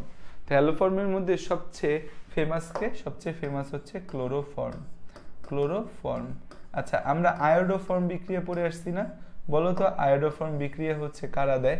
ক্লোরোফর্মটা হচ্ছে আমাদের চেতনানাশক, চেতনানাশক বা anaesthetic agent, anaesthetic agent, anaesthetic agent, চেতনানাশক বা অ্যানেস্থেটিক এজেন্ট, চেতনানাশক বা অ্যানেস্থেটিক এজেন্ট। ঠিক আছে, চেতনানাশক বা অ্যানেস্থেটিক এজেন্ট, চেতনানাশক বা অ্যানেস্থেটিক এজেন্ট। ঠিক আছে, তো হচ্ছে ক্লোরোফর্ম কিন্তু আমাদের হচ্ছে চেতনানাশক বা অ্যানেস্থেটিক এজেন্ট। বর্তমানে আসলে হচ্ছে যে আমাদের এই এটা ব্যবহার করা হয় না, এটা ব্যবহার করা হয় না। ঠিক আছে, ক্লোরোফর্ম অ্যানেস্থেটিক বা চেতনানাশক। আচ্ছা, এই ক্লোরোফর্মটা থেকে কিন্তু বর্তমানে একটা জিনিস তৈরি করা হয়, তার নাম কি জানো? তার নাম কিন্তু হচ্ছে এই কাঁদুনে ঘাস বা নাইট্রোক্লোরোফর্ম। ক্লোরোফর্মের আরেকটা দাদু আছে যে নাইট্রোক্লোরোফর্ম, নাইট্রোক্লোরোফর্ম, নাইট্রোক্লোরোফর্ম, নাইট্রোক্লোরোফর্ম বা ক্লোরোফর্ম, ক্লোরোফর্ম, নাইট্রোক্লোরোফর্ম বা হচ্ছে যে আমাদের কি, এটাকে বলি কাঁদুনে গ্যাস, কাঁদুনে গ্যাস, কাঁদুনে গ্যাস বা টিয়ার শেল। শুনবা যে এই জায়গায় ইয়া হয়েছে, পুলিশ হচ্ছে টিয়ার গ্যাস মারছে, টিয়ার গ্যাস বা টিয়ার শেল মারছে। ঠিক আছে, টিয়ার গ্যাস। এটা কি আমাদের CCl3NO2, CCl3NO2, CCl3NO2। আচ্ছা, এই ক্লোরোফর্ম জিনিসটা আমাদের হচ্ছে যে ক্লোরোফর্মটার ক্ষেত্রে শনাক্তকরণ তো আমরা জানলাম, ক্লোরোফর্ম প্রস্তুতির আমাদের কিছু নাই। যে এই ক্লোরোফর্ম থেকে আমাদের প্রশ্ন আসে যে এই ক্লোরোফর্মের হচ্ছে আমাদের প্রশ্ন আসে যে ক্লোরোফর্মকে কেন কালো বোতলে, ক্লোরোফর্ম মানে ডাইথেল ইথারের মতো ক্লোরোফর্মকে কেন রঙিন বোতলে সংরক্ষণ করতে হয়, রঙিন বোতলে সংরক্ষণ করা হয়, ক্লোরোফর্মকে কেন রঙিন বোতলে সংরক্ষণ করা হয়, সংরক্ষণ করা হয়। ক্লোরোফর্মটা একটা চেতনানাশক, মানুষকে অজ্ঞান করার কাজে ব্যবহার করা আগে হইতো, বাট এখন হয় না, কারণ অজ্ঞান করতে গিয়ে দেখা যায় মানুষ মরে যায়। তো হচ্ছে ক্লোরোফর্মটা হচ্ছে যে আমাদের কি হয়, ক্লোরোফর্মটা আমাদের বাতাসের, ক্লোরোফর্মকে আমরা রঙিন অস্বচ্ছ বাদামি বর্ণের রঙিন বোতলে আমাদের হচ্ছে যে বোতলের মুখ পর্যন্ত CCl3 পূর্ণ করে আমরা একে ঢেকে রাখি, কারণ হচ্ছে যে আলোর উপস্থিতিতে ক্লোরোফর্ম অক্সিজেনের সাথে আমাদের ক্লোরোফর্মকে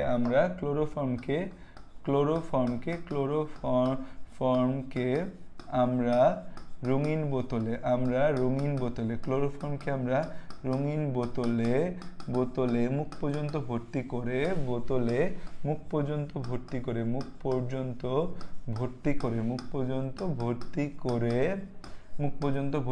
ক্লোরোফর্মকে আমরা রঙিন বোতলের মুখ পর্যন্ত ভর্তি করে মুখ বন্ধ করে সংরক্ষণ করি, মুখ বন্ধ করে সংরক্ষণ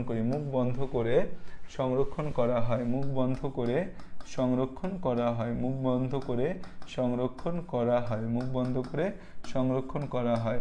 এই যে ক্লোরোফর্ম আছে একে রঙিন বোতলে সংরক্ষণ করা হয়, ক্লোরোফর্মকে আমরা রঙিন বোতলে মুখ পর্যন্ত ভর্তি করে মুখ বন্ধ করে সংরক্ষণ করা হয়, কারণ আলোর উপস্থিতিতে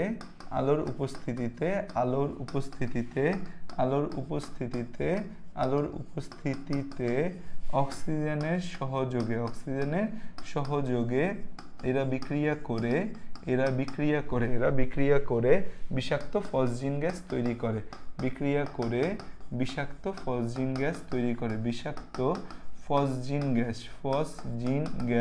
তাহলে আমাদের দুইটা জিনিস পাইলাম যাদেরকে আমাদের সংরক্ষণ করতে হবে কালো বোতলে, একটা ডাইইথাইল পেলাম আর একটা ক্লোরোফর্ম পাইলাম।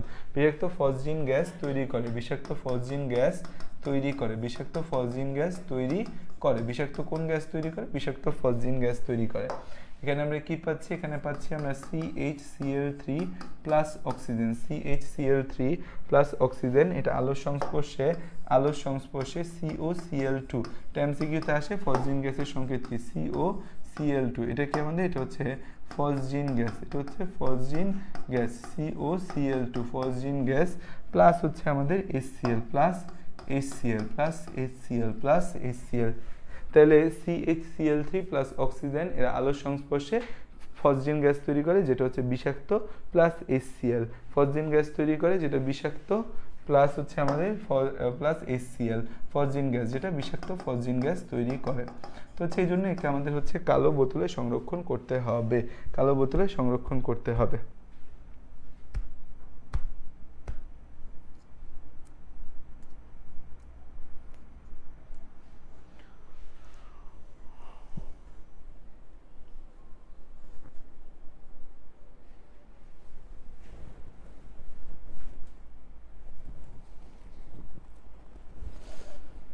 ঠিক আছে, এখন ফসজিন গ্যাস শনাক্তকরণ বিক্রিয়া, ফসজিন গ্যাস শনাক্তকরণের পদ্ধতি, ফসজিন গ্যাস শনাক্তকরণ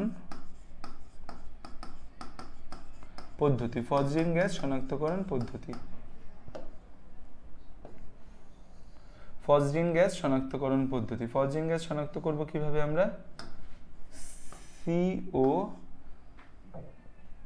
ধরো একটা ক্লোরোফর্ম আছে, তার সাথে অক্সিজেন বিক্রিয়া করে আলোর সংস্পর্শে হচ্ছে আমাদের এই বিষাক্ত phosgene gas COCl2 plus HCl তৈরি করলো। এখন যদি আমরা এই দ্রবণে হচ্ছে সিলভার নাইট্রেট যুক্ত করি, তাহলে হচ্ছে আমাদের সিলভার ক্লোরাইডের সাদা অধক্ষেপ পড়লো, প্লাস হচ্ছে আমাদের এই নাইট্রিক অ্যাসিড তৈরি হয়, সিলভার ক্লোরাইডের সাদা অধক্ষেপ পরে প্লাস হচ্ছে আমাদের কি তৈরি হয়? নাইট্রিক অ্যাসিড তৈরি হয়। তাহলে হচ্ছে যে আমাদের ফসজিন গ্যাস উৎপন্ন হলে ক্লোরোফর্মের আমাদের হচ্ছে দ্রবণে আমরা যদি হচ্ছে বিশুদ্ধ ক্লোরোফর্মের দ্রবণে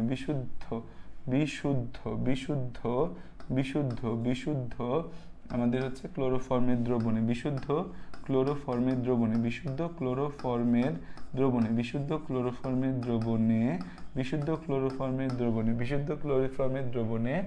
আমাদের হচ্ছে সিলভার নাইট্রেট মেশালে কোনো অধক্ষেপ পড়ে না, কোনো অধক্ষেপ পড়ে না, কোনো অধক্ষেপ পড়ে না, কিন্তু কিন্তু কিন্তু আমাদের ফসজিন গ্যাস তৈরি হলে, ফসজিন গ্যাস তৈরি হলে, ফসজিন গ্যাস তৈরি হলে, যদি আমাদের ফসজিন গ্যাস তৈরি হয়, ফসজিন গ্যাস তৈরি হলে আমাদের হচ্ছে যে সিলভার ক্লোরাইডের সাদা অধক্ষেপ পড়ে, সিলভার ক্লোরাইডের সাদা অধক্ষেপ পড়বে। সিলভার ক্লোরাইডের কি অধক্ষেপ পড়বে? সিলভার ক্লোরাইডের সাদা অধক্ষেপ পড়বে, সিলভার ক্লোরাইডের সাদা অধক্ষেপ পড়বে, সিলভার ক্লোরাইডের সাদা অধক্ষেপ পড়ে। ঠিক আছে, তো আমরা হচ্ছে যে এই ফসজিন গ্যাস প্রমাণ করতে পারি সিলভার নাইট্রেট যুক্ত করে। ঠিক আছে,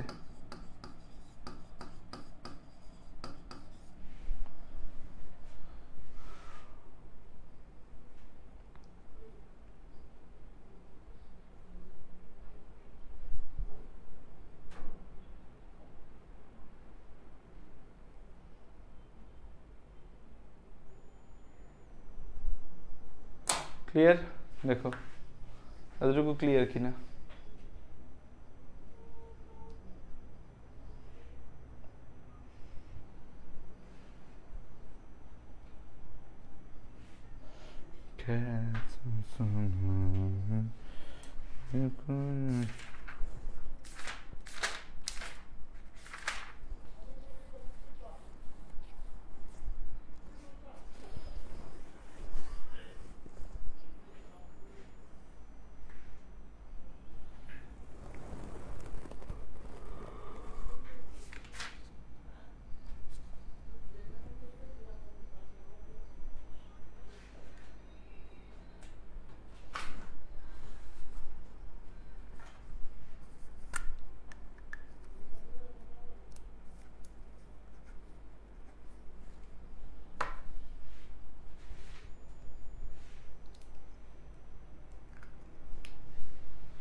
CClO3 এর আলাদা নাম ক্লোরোপিক্রিন না? ক্লোরোপিক্রিনও বলা যায় একে।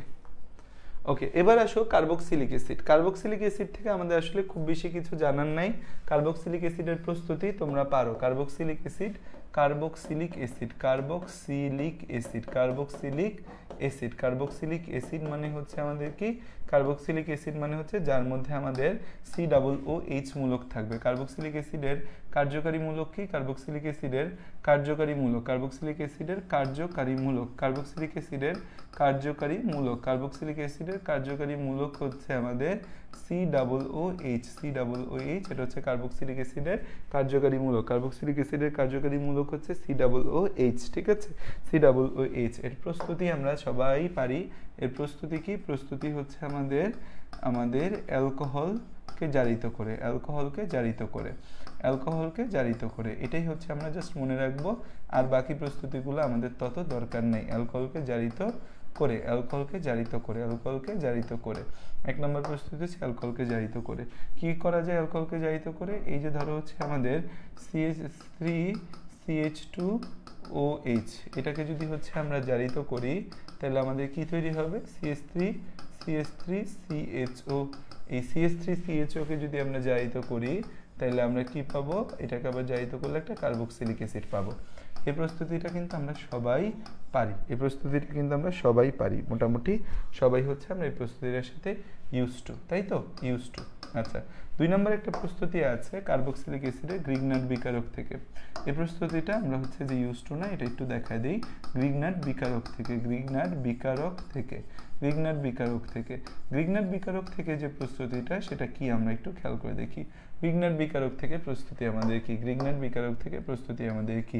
দেখো আমাদের হচ্ছে ধরো CH3MgI এটা হচ্ছে একটা গ্রিগনাট বিকারক। এর সাথে যদি কার্বন ডাই অক্সাইড যুক্ত করি তখন সেখান থেকে আমাদের কি তৈরি হবে? তখন সেখান থেকে হচ্ছে আমাদের এই কি বলে এটাকে? তখন সেখান থেকে হচ্ছে যে আমাদের ভুলে গেলাম, তখন সেখান থেকে হচ্ছে যে আমাদের এই কার্বক্সিলিক অ্যাসিড তৈরি হয়। তো কার্বন ডাই অক্সাইড মানে আসলে কি? কার্বন ডাই অক্সাইড মানে হচ্ছে আসলে এই যে কার্বন, কার্বনের দুই হাতে, এক হাতে অক্সিজেন আর এক হাতেও একটা অক্সিজেন যুক্ত আছে। তো এটা হচ্ছে আমাদের কার্বন ডাই অক্সাইড। তো কার্বন ডাই অক্সাইডের একটা পাই বন্ধন যদি ভেঙে যায়, কার্বন ডাই অক্সাইডের একটা পাই বন্ধন ধরো ভেঙে গেল কোনো কারণে, C ডাবল বন্ড O তারপর হচ্ছে সি ডাবল বন্ড ও এর জায়গায় একক বন্ধন হয়ে গেল। এখন এখানে দুইটা ঘটনা ঘটলো। এখন এখানে কি ঘটবে? দুইটা ঘটনা ঘটবে। এক নম্বর ঘটনা হচ্ছে যে এখানে হচ্ছে যে আমাদের কার্বনের সাথে যুক্ত হওয়ার মতো কেউ একজন আসবে, আবার আর এখানে হচ্ছে যে তোমার অক্সিজেনের সাথে যুক্ত হওয়ার মতো কেউ একজন আসবে। কার্বনের সাথে কেউ একজন যুক্ত হবে, অক্সিজেনের সাথে কেউ একজন যুক্ত হবে। এখন এখানে আছে কি? এখানে আছে হচ্ছে CH3MgI। এখন এখানে CH3টা এক জায়গায় যাবে, সে বেসিক্যালি কার্বনের সাথে যেতে প্রেফার করবে, আর হচ্ছে এই ওটা ও এর সাথে আসবে MgI। ও এর সাথে কি আসবে? ও এর সাথে আসবে হচ্ছে আমাদের MgI। ও এর সাথে আসবে কি আমাদের?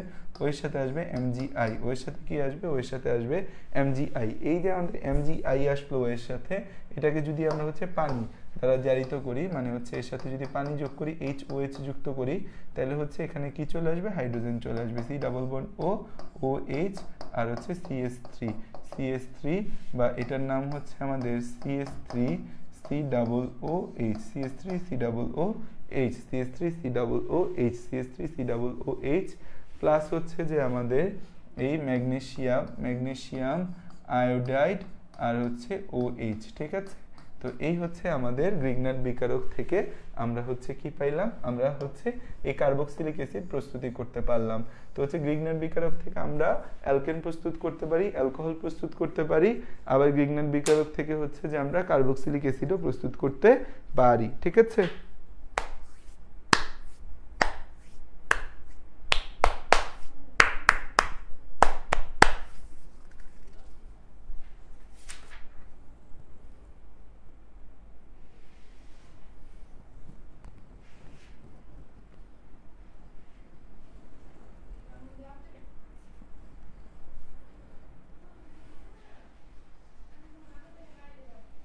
ঠিক আছে।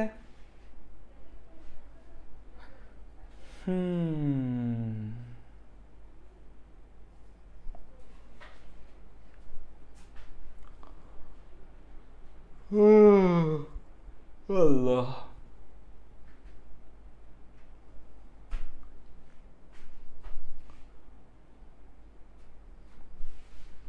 ওকে। এখন হচ্ছে যে আমাদের এইখানে আমরা আমাদের হচ্ছে তো ধরো এই যে কার্বক্সিলিক অ্যাসিডের নামগুলো না আমরা একটু মনে রাখি, যে ধরো HCOOH, এটার নাম কি? এটার নাম হচ্ছে ফর্মিক অ্যাসিড। HCOOH এর নাম হচ্ছে আমাদের ফর্মিক অ্যাসিড, বা একে আমরা আরেকটা নামে ডাকি methanoic acid. Methanoic acid, methanoic acid, methanoic acid. ঠিক আছে, মিথানোয়িক অ্যাসিড। তো এই ফর্মিক অ্যাসিড বা মিথানোয়িক অ্যাসিডটা হচ্ছে আমাদের মূলত লাল পিঁপড়া যে আমাদের রয়েছে না, লাল পিঁপড়া যে আছে, সেই লাল পিঁপড়াতে আমাদের লাল পিঁপড়া মানে হচ্ছে ফর্মিকা, লাল পিঁপড়ার ইংরেজি হচ্ছে ফর্মিকা, এর কামড়ে এই কামড়ে পাওয়া যায়, এই ফর্মিক অ্যাসিডটা এর কামড়ে পাওয়া যায়, সেখান থেকে নামটির ফর্মিকা আসছে। তারপর ধরো হচ্ছে আমাদের CH3COOH, এর নাম কি? এর নাম হচ্ছে আমাদের ইথানোয়িক অ্যাসিড, বা একে আমরা বলতে পারি হচ্ছে অ্যাসিটিক অ্যাসিড। ইথানোয়িক অ্যাসিড বা এর আরেকটা নাম হচ্ছে অ্যাসিটিক অ্যাসিড। ইথানোয়িক অ্যাসিড বা এর আরেকটা নাম হচ্ছে অ্যাসিটিক অ্যাসিড। ইথানোয়িক অ্যাসিড বা এর আরেকটা নাম হচ্ছে অ্যাসিটিক অ্যাসিড। এই অ্যাসিটিক অ্যাসিডের 6 থেকে 10% জলীয় দ্রবণকে, 6 থেকে 10% জলীয় দ্রবণ, অ্যাসিটিক অ্যাসিডের 6 থেকে 10% জলীয় দ্রবণকে আমরা বলি হচ্ছে, ভিনেগার বলি। জলীয় দ্রবণকে হচ্ছে আমরা ভিনেগার বলি, জলীয় দ্রবণকে আমরা ভিনেগার বলি। ঠিক আছে, ভিনেগার বলি। তারপর হচ্ছে যে আমাদের আরেকটা আছে বিউটানোয়িক অ্যাসিড, মানে হচ্ছে বিউটানোয়িক অ্যাসিড মানে কি? C3H7COOH, এটা হচ্ছে আমাদের নাম কি? এটার নাম হচ্ছে বিউটানোয়িক অ্যাসিড। এই বিউটানোয়িক অ্যাসিড হচ্ছে আমাদের কোথায় থাকে? টক গন্ধযুক্ত মাখন বা বাটারে থাকে বিউটানোয়িক অ্যাসিড। এই বিউটানোয়িক অ্যাসিড হচ্ছে আমাদের বিউটানোয়িক অ্যাসিড আমাদের হচ্ছে বাটারে থাকে, টক গন্ধযুক্ত বাটারে থাকে, টক গন্ধযুক্ত মাখন বা বাটারে থাকে, টক গন্ধযুক্ত বাটার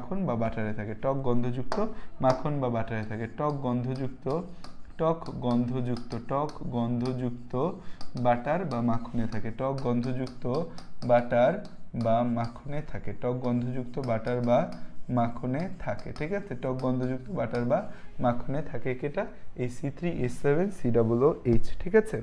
আচ্ছা, কার্বক্সিলিক অ্যাসিডের মধ্যে যদি হচ্ছে যে আমাদের এই অ্যালিফেটিক চেইনটা অনেক বড় হয় তখন সেটাকে আমরা ফ্যাটি অ্যাসিড বলি। আমাদের হচ্ছে অ্যালিফেটিক চেইনটা যদি কার্বক্সিলিক অ্যাসিডে অ্যালিফেটিক চেইন যদি আমাদের অনেক বড় হয়, অনেক বেশি কার্বন সংখ্যা বিশিষ্ট হয়, তখন তাকে আমরা ফ্যাটি অ্যাসিডও বলতে পারি। বা হচ্ছে যে আমরা অ্যালিফেটিক মনোকার্বক্সিলিক অ্যাসিডকে ফ্যাটি অ্যাসিডও বলা হয়, মানে কার্বক্সিলিক অ্যাসিডের আরেকটা নাম আমরা ফ্যাটি অ্যাসিডও বলতে পারি। অ্যালিফেটিক মনোকার্বক্সিলিক অ্যাসিডকে অ্যাসিড শ্রেণীকে ফ্যাটি অ্যাসিডও বলা যায়। ফ্যাটি অ্যাসিডও আমরা এই কার্বক্সিলিক অ্যাসিডগুলোর আরেক নাম হচ্ছে আমরা একে ফ্যাটি অ্যাসিডও বলতে পারি। কার্বক্সিলিক অ্যাসিডের আরেকটা নাম আমরা কি দিতে পারি? Fatty acid. কার্বক্সিলিক অ্যাসিডের কার্বক্সিলিক অ্যাসিড এর আরেকটা নাম কি? কার্বক্সিলিক অ্যাসিড বা এর আরেকটা নাম হচ্ছে ফ্যাটি অ্যাসিড। কার্বক্সিলিক অ্যাসিড বা এর আরেকটা নাম হচ্ছে ফ্যাটি অ্যাসিড। এই যে ফ্যাটি অ্যাসিড আছে বেসিক্যালি লং চেইন কার্বক্সিলিক অ্যাসিডগুলোকে আমরা ফ্যাটি অ্যাসিড বলি। এই ফ্যাটি অ্যাসিড দুইটা ভাগে ভাগ করা যায়, একটা হচ্ছে সম্পৃক্ত আর একটা হচ্ছে অসম্পৃক্ত। ফ্যাটি অ্যাসিড আবার দুই ভাগে ভাগ করা যায়, একটা হচ্ছে সম্পৃক্ত ফ্যাটি অ্যাসিড, একটা হচ্ছে সম্পৃক্ত বা স্যাচুরেটেড, আর এটা হচ্ছে অসম্পৃক্ত বা আনস্যাচুরেটেড। অসম্পৃক্ত বা আনস্যাচুরেটেড,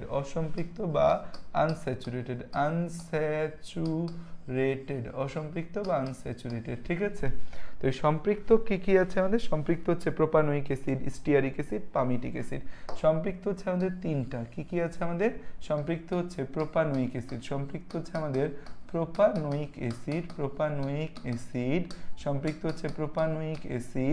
আমাদের সম্পৃক্ত তিনটা আছে। প্রোপানোয়িক অ্যাসিড সম্পৃক্ত মানে কি? যেখানে অ্যালিফেটিক চেইনটা সম্পৃক্ত মানে অ্যালিফেটিক চেইন সম্পৃক্ত। Propanoic acid, stearic acid, palmitic acid. Propanoic acid,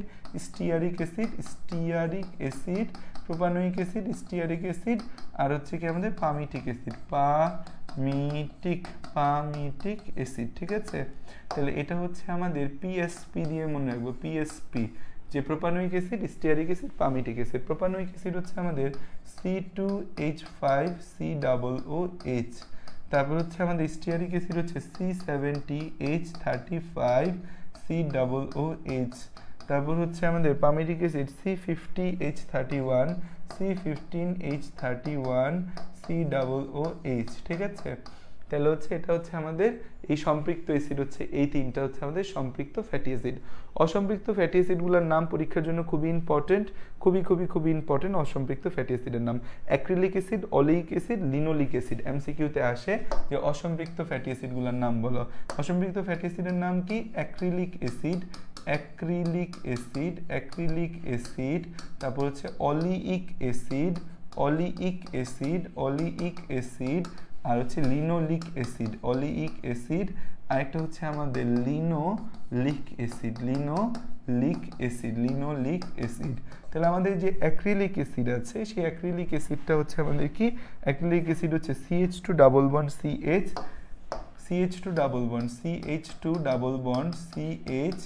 COOH। অলিক অ্যাসিড হচ্ছে C17H33COOH, মানে এখানে দ্বিবন্ধন আছে, দ্বিবন্ধন না থাকলে কিন্তু C17H35 হওয়ার কথা ছিল। আর লিনোলিক অ্যাসিড C17H31COOH, এটা কি আমাদের? এটা হচ্ছে আমাদের এই অসম্পৃক্ত ফ্যাটি অ্যাসিড। তাহলে সম্পৃক্ত ফ্যাটি অ্যাসিড আমরা দেখলাম, অসম্পৃক্ত ফ্যাটি অ্যাসিড আমরা দেখলাম। সম্পৃক্ত ফ্যাটি অ্যাসিড আমাদের পড়া শেষ, অসম্পৃক্ত ফ্যাটি অ্যাসিড আমাদের পড়া শেষ। এমসিকিউর জন্য খুব ইম্পর্টেন্ট অ্যাক্রিলিক, অলিইক আর হচ্ছে লিনোলিক।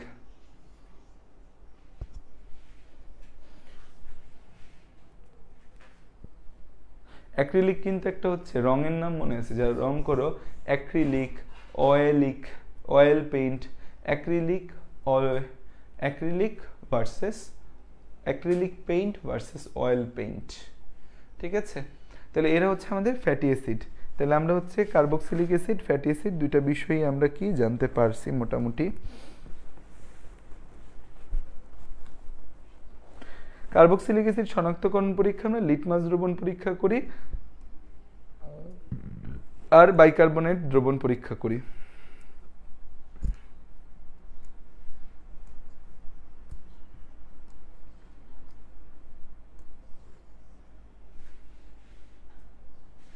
আচ্ছা, এখন হচ্ছে আমাদের এই কার্বক্সিলিক অ্যাসিড শনাক্তকরণ। অনেক কথা তো কার্বক্সিলিক অ্যাসিড নিয়ে বললাম, কার্বক্সিলিক অ্যাসিডের শনাক্তকরণ নিয়ে কথা বলা হয়নি। কার্বক্সিলিক অ্যাসিড শনাক্তকরণ, কার্বক্সিলিক অ্যাসিড শনাক্তকরণ, কার্বক্সিলিক অ্যাসিড শনাক্তকরণ, কার্বক্সিলিক অ্যাসিড শনাক্তকরণ, কার্বক্সিলিক অ্যাসিড শনাক্তকরণ, কার্বক্সিলিক অ্যাসিড শনাক্তকরণ, কার্বক্সিলিক অ্যাসিড শনাক্তকরণ, কার্বক্সিলিক অ্যাসিড শনাক্তকরণ, কার্বক্সিলিক অ্যাসিড শনাক্তকরণ। এই যে কার্বক্সিলিক অ্যাসিড শনাক্তকরণ, এখানে কি ঘটে? এক নম্বরে হচ্ছে লিটমাস পরীক্ষা, এক নম্বরে হচ্ছে লিটমাস পরীক্ষা, এক নম্বরে হচ্ছে আমাদের লিটমাস পরীক্ষা, এক নম্বরে হচ্ছে লিটমাস পরীক্ষা, লিটমাস পরীক্ষা, এক নম্বরে হচ্ছে লিটমাস পরীক্ষা। লিটমাস পরীক্ষাকে আমরা জানি যে লিটমাস হচ্ছে একটা কাগজ। এই কাগজটা হচ্ছে যে যদি আমরা অ্যাসিডে দেই তাহলে এই কাগজটার বর্ণ নীল লিটমাস যদি দেই সেটা লাল হয়ে যাবে, আর ক্ষারের মধ্যে যদি লাল লিটমাস দেই সেটা নীল হয়ে যাবে। তো আমাদের লিটমাস দ্রবণ পরীক্ষা করলে বেসিক্যালি কি হবে, এই CH3COOH এটাকে যখন আমরা পানিতে মিশ্রিত করব তখন এখান থেকে হচ্ছে আমাদের একটা H+ আয়ন বিয়োজিত হয়ে যাবে। CH3C++ প্লাস হচ্ছে আমাদের H+, ঠিক আছে? তাহলে আমাদের H+ আয়ন আমরা এখানে পেয়ে গেলাম, CH3C++ প্লাস H+। এই H+ আয়ন নীল লিটমাসকে লাল করে দিবে। এই H+ আয়ন এর সাথে এই H+ আয়নের প্রভাবে নীল লিটমাস আমাদের কি হয়ে যাবে, নীল লিটমাস হচ্ছে আমাদের লাল হয়ে যাবে, নীল লিটমাস লাল বর্ণ হয়ে যায়, ঠিক আছে? তাহলে এটা একটা পরীক্ষা। 2 নম্বর হচ্ছে সোডিয়াম বাইকার্ব দিয়ে পরীক্ষা, সোডিয়াম বাইকার্বনেট দ্রবণ পরীক্ষা, সোডিয়াম বাইকার্বনেট দ্রবণ পরীক্ষা, সোডিয়াম বাইকার্বনেট দ্রবণ পরীক্ষা, সোডিয়াম বাইকার্বনেট দ্রবণ পরীক্ষা, সোডিয়াম বাইকার্বনেট দ্রবণ পরীক্ষা। এই সোডিয়াম বাইকার্বনেট দ্রবণ পরীক্ষা যে আছে এটা হচ্ছে যে আমাদের অ্যাসিটিক অ্যাসিডের সাথে সোডিয়াম বাইকার্বনেট যুক্ত করলে আমাদের কার্বন ডাই অক্সাইড ধোঁয়া তৈরি হয়। অ্যাসিটিক অ্যাসিড যে আছে CH3COOH বা যে কোনো অ্যাসিডের সাথে আমরা যদি সোডি বাইকার্বনেট যুক্ত করি তাহলে এখান থেকে কি কি তৈরি হবে, CH3C++ plus carbon die oxide plus হচ্ছে পানি। এই কার্বন ডাই অক্সাইডটা ধোঁয়া আকারে বা কার্বন ডাই অক্সাইডের বুদবুদ তৈরি হয়, কার্বন ডাই অক্সাইডের বুদবুদ তৈরি হয়, কার্বন ডাই অক্সাইডের বুদবুদ তৈরি হয়, বুদবুদ তৈরি হয়, কার্বন ডাই অক্সাইডের বুদবুদ তৈরি হয়, যার সামনে আগুন ধরলে নিভে যায়, যার সামনে আগুন ধরলে নিভে যায়, যার সামনে আগুন ধরলে কি হয়, নিভে যায়, যার সামনে আগুন ধরলে নিভে যায়। এটা দিয়েও তুমি পরীক্ষা করতে পারো, অথবা চুনের পানিকে ঘোলা করে, চুনের পানিকে কি করে, ঘোলা করে দিবে, ঠিক আছে? তো আমরা এটা দিয়ে হচ্ছে যে আমরা কার্বক্সিলিক অ্যাসিড শনাক্তকরণ করতে পারি। তাহলে কার্বক্সিলিক অ্যাসিড শনাক্তকরণ এর টেস্টে কিন্তু আমরা উতরে গেছি, ঠিক আছে? তাহলে এই হচ্ছে আমাদের কার্বক্সিলিক অ্যাসিড শনাক্তকরণ।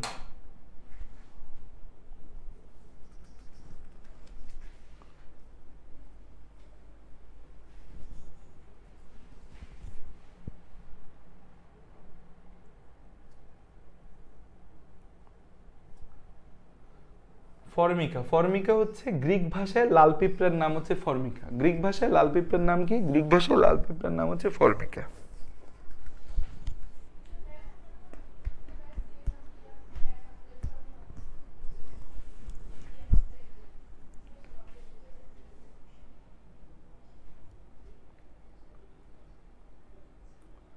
ক্লিয়ার এতটুকু?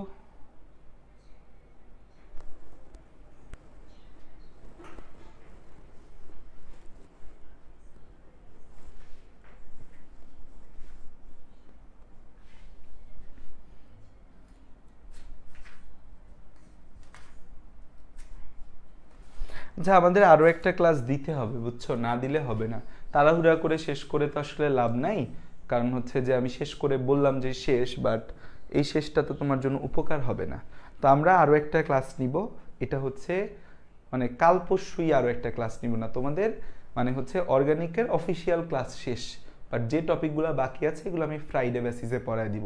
সো নেক্সট ফ্রাইডে 17 তারিখ ছুটির দিন, সেই 17 তারিখ ছুটির দিন আমি হচ্ছে আমার রেগুলার কেমিস্ট্রি ব্যাচে তো ক্লাস নিবই, প্রভাবক যে ব্যাচটা আছে সেখানে আমরা কেমিস্ট্রি ক্লাস নিব, আমরা গুণগত রসায়ন শুরু করব পরশু দিন থেকে। তার পাশাপাশি 17 তারিখ ফ্রাইডে আমি তোমাদের অর্গানিকের আর যে অংশটুকু বাকি আছে, কি বাকি আছে, কার্বক্সিলিক অ্যাসিডের কিছু কথা বাকি আছে, অ্যাস্টার বাকি আছে, অ্যামাইড বাকি আছে, গ্লিসারিন বাকি আছে। আর ওদিক থেকে ডেটল, প্যারাসিটামল, পলিমারকরন। তো আমাদের আরও 2টা ক্লাস লাগবে, এটা আমরা 2 ফ্রাইডে নিব, ঠিক আছে।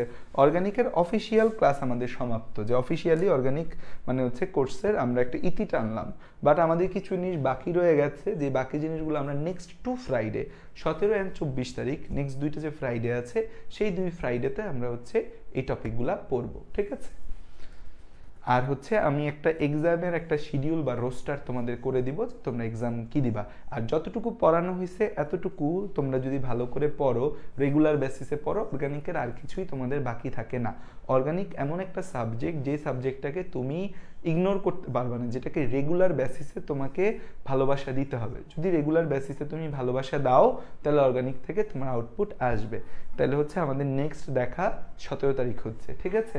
17 তারিখ সকালে না বিকালে পড়াবো জানিয়ে দিব, সেই দিন আমরা হচ্ছে বাকি অংশটা শেষ করব। আর এর পরের ফ্রাইডেতে আবার আমরা একটা ক্লাস নিই, বাকি অংশ শেষ করে দিব।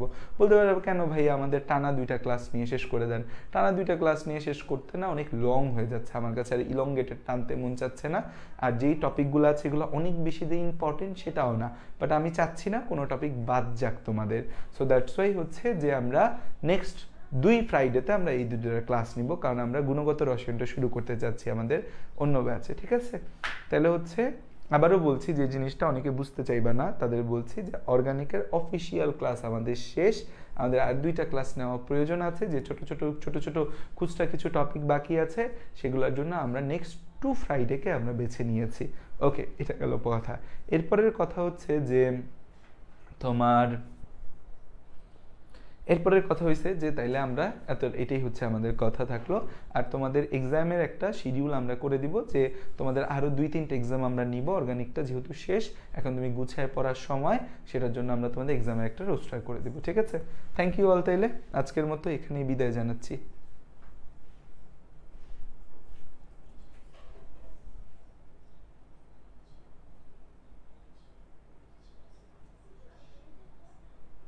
হ্যাঁ, অর্গানিক হচ্ছে প্রতিদিন পড়তে হবে, পড়লে মনে থাকবে, এবং অর্গানিক একটা বস চ্যাপ্টার, বুঝছো। এটা হচ্ছে তোমাদের অনেক অনেক কাজে দিবে। ওকে, আল্লাহ হাফেজ।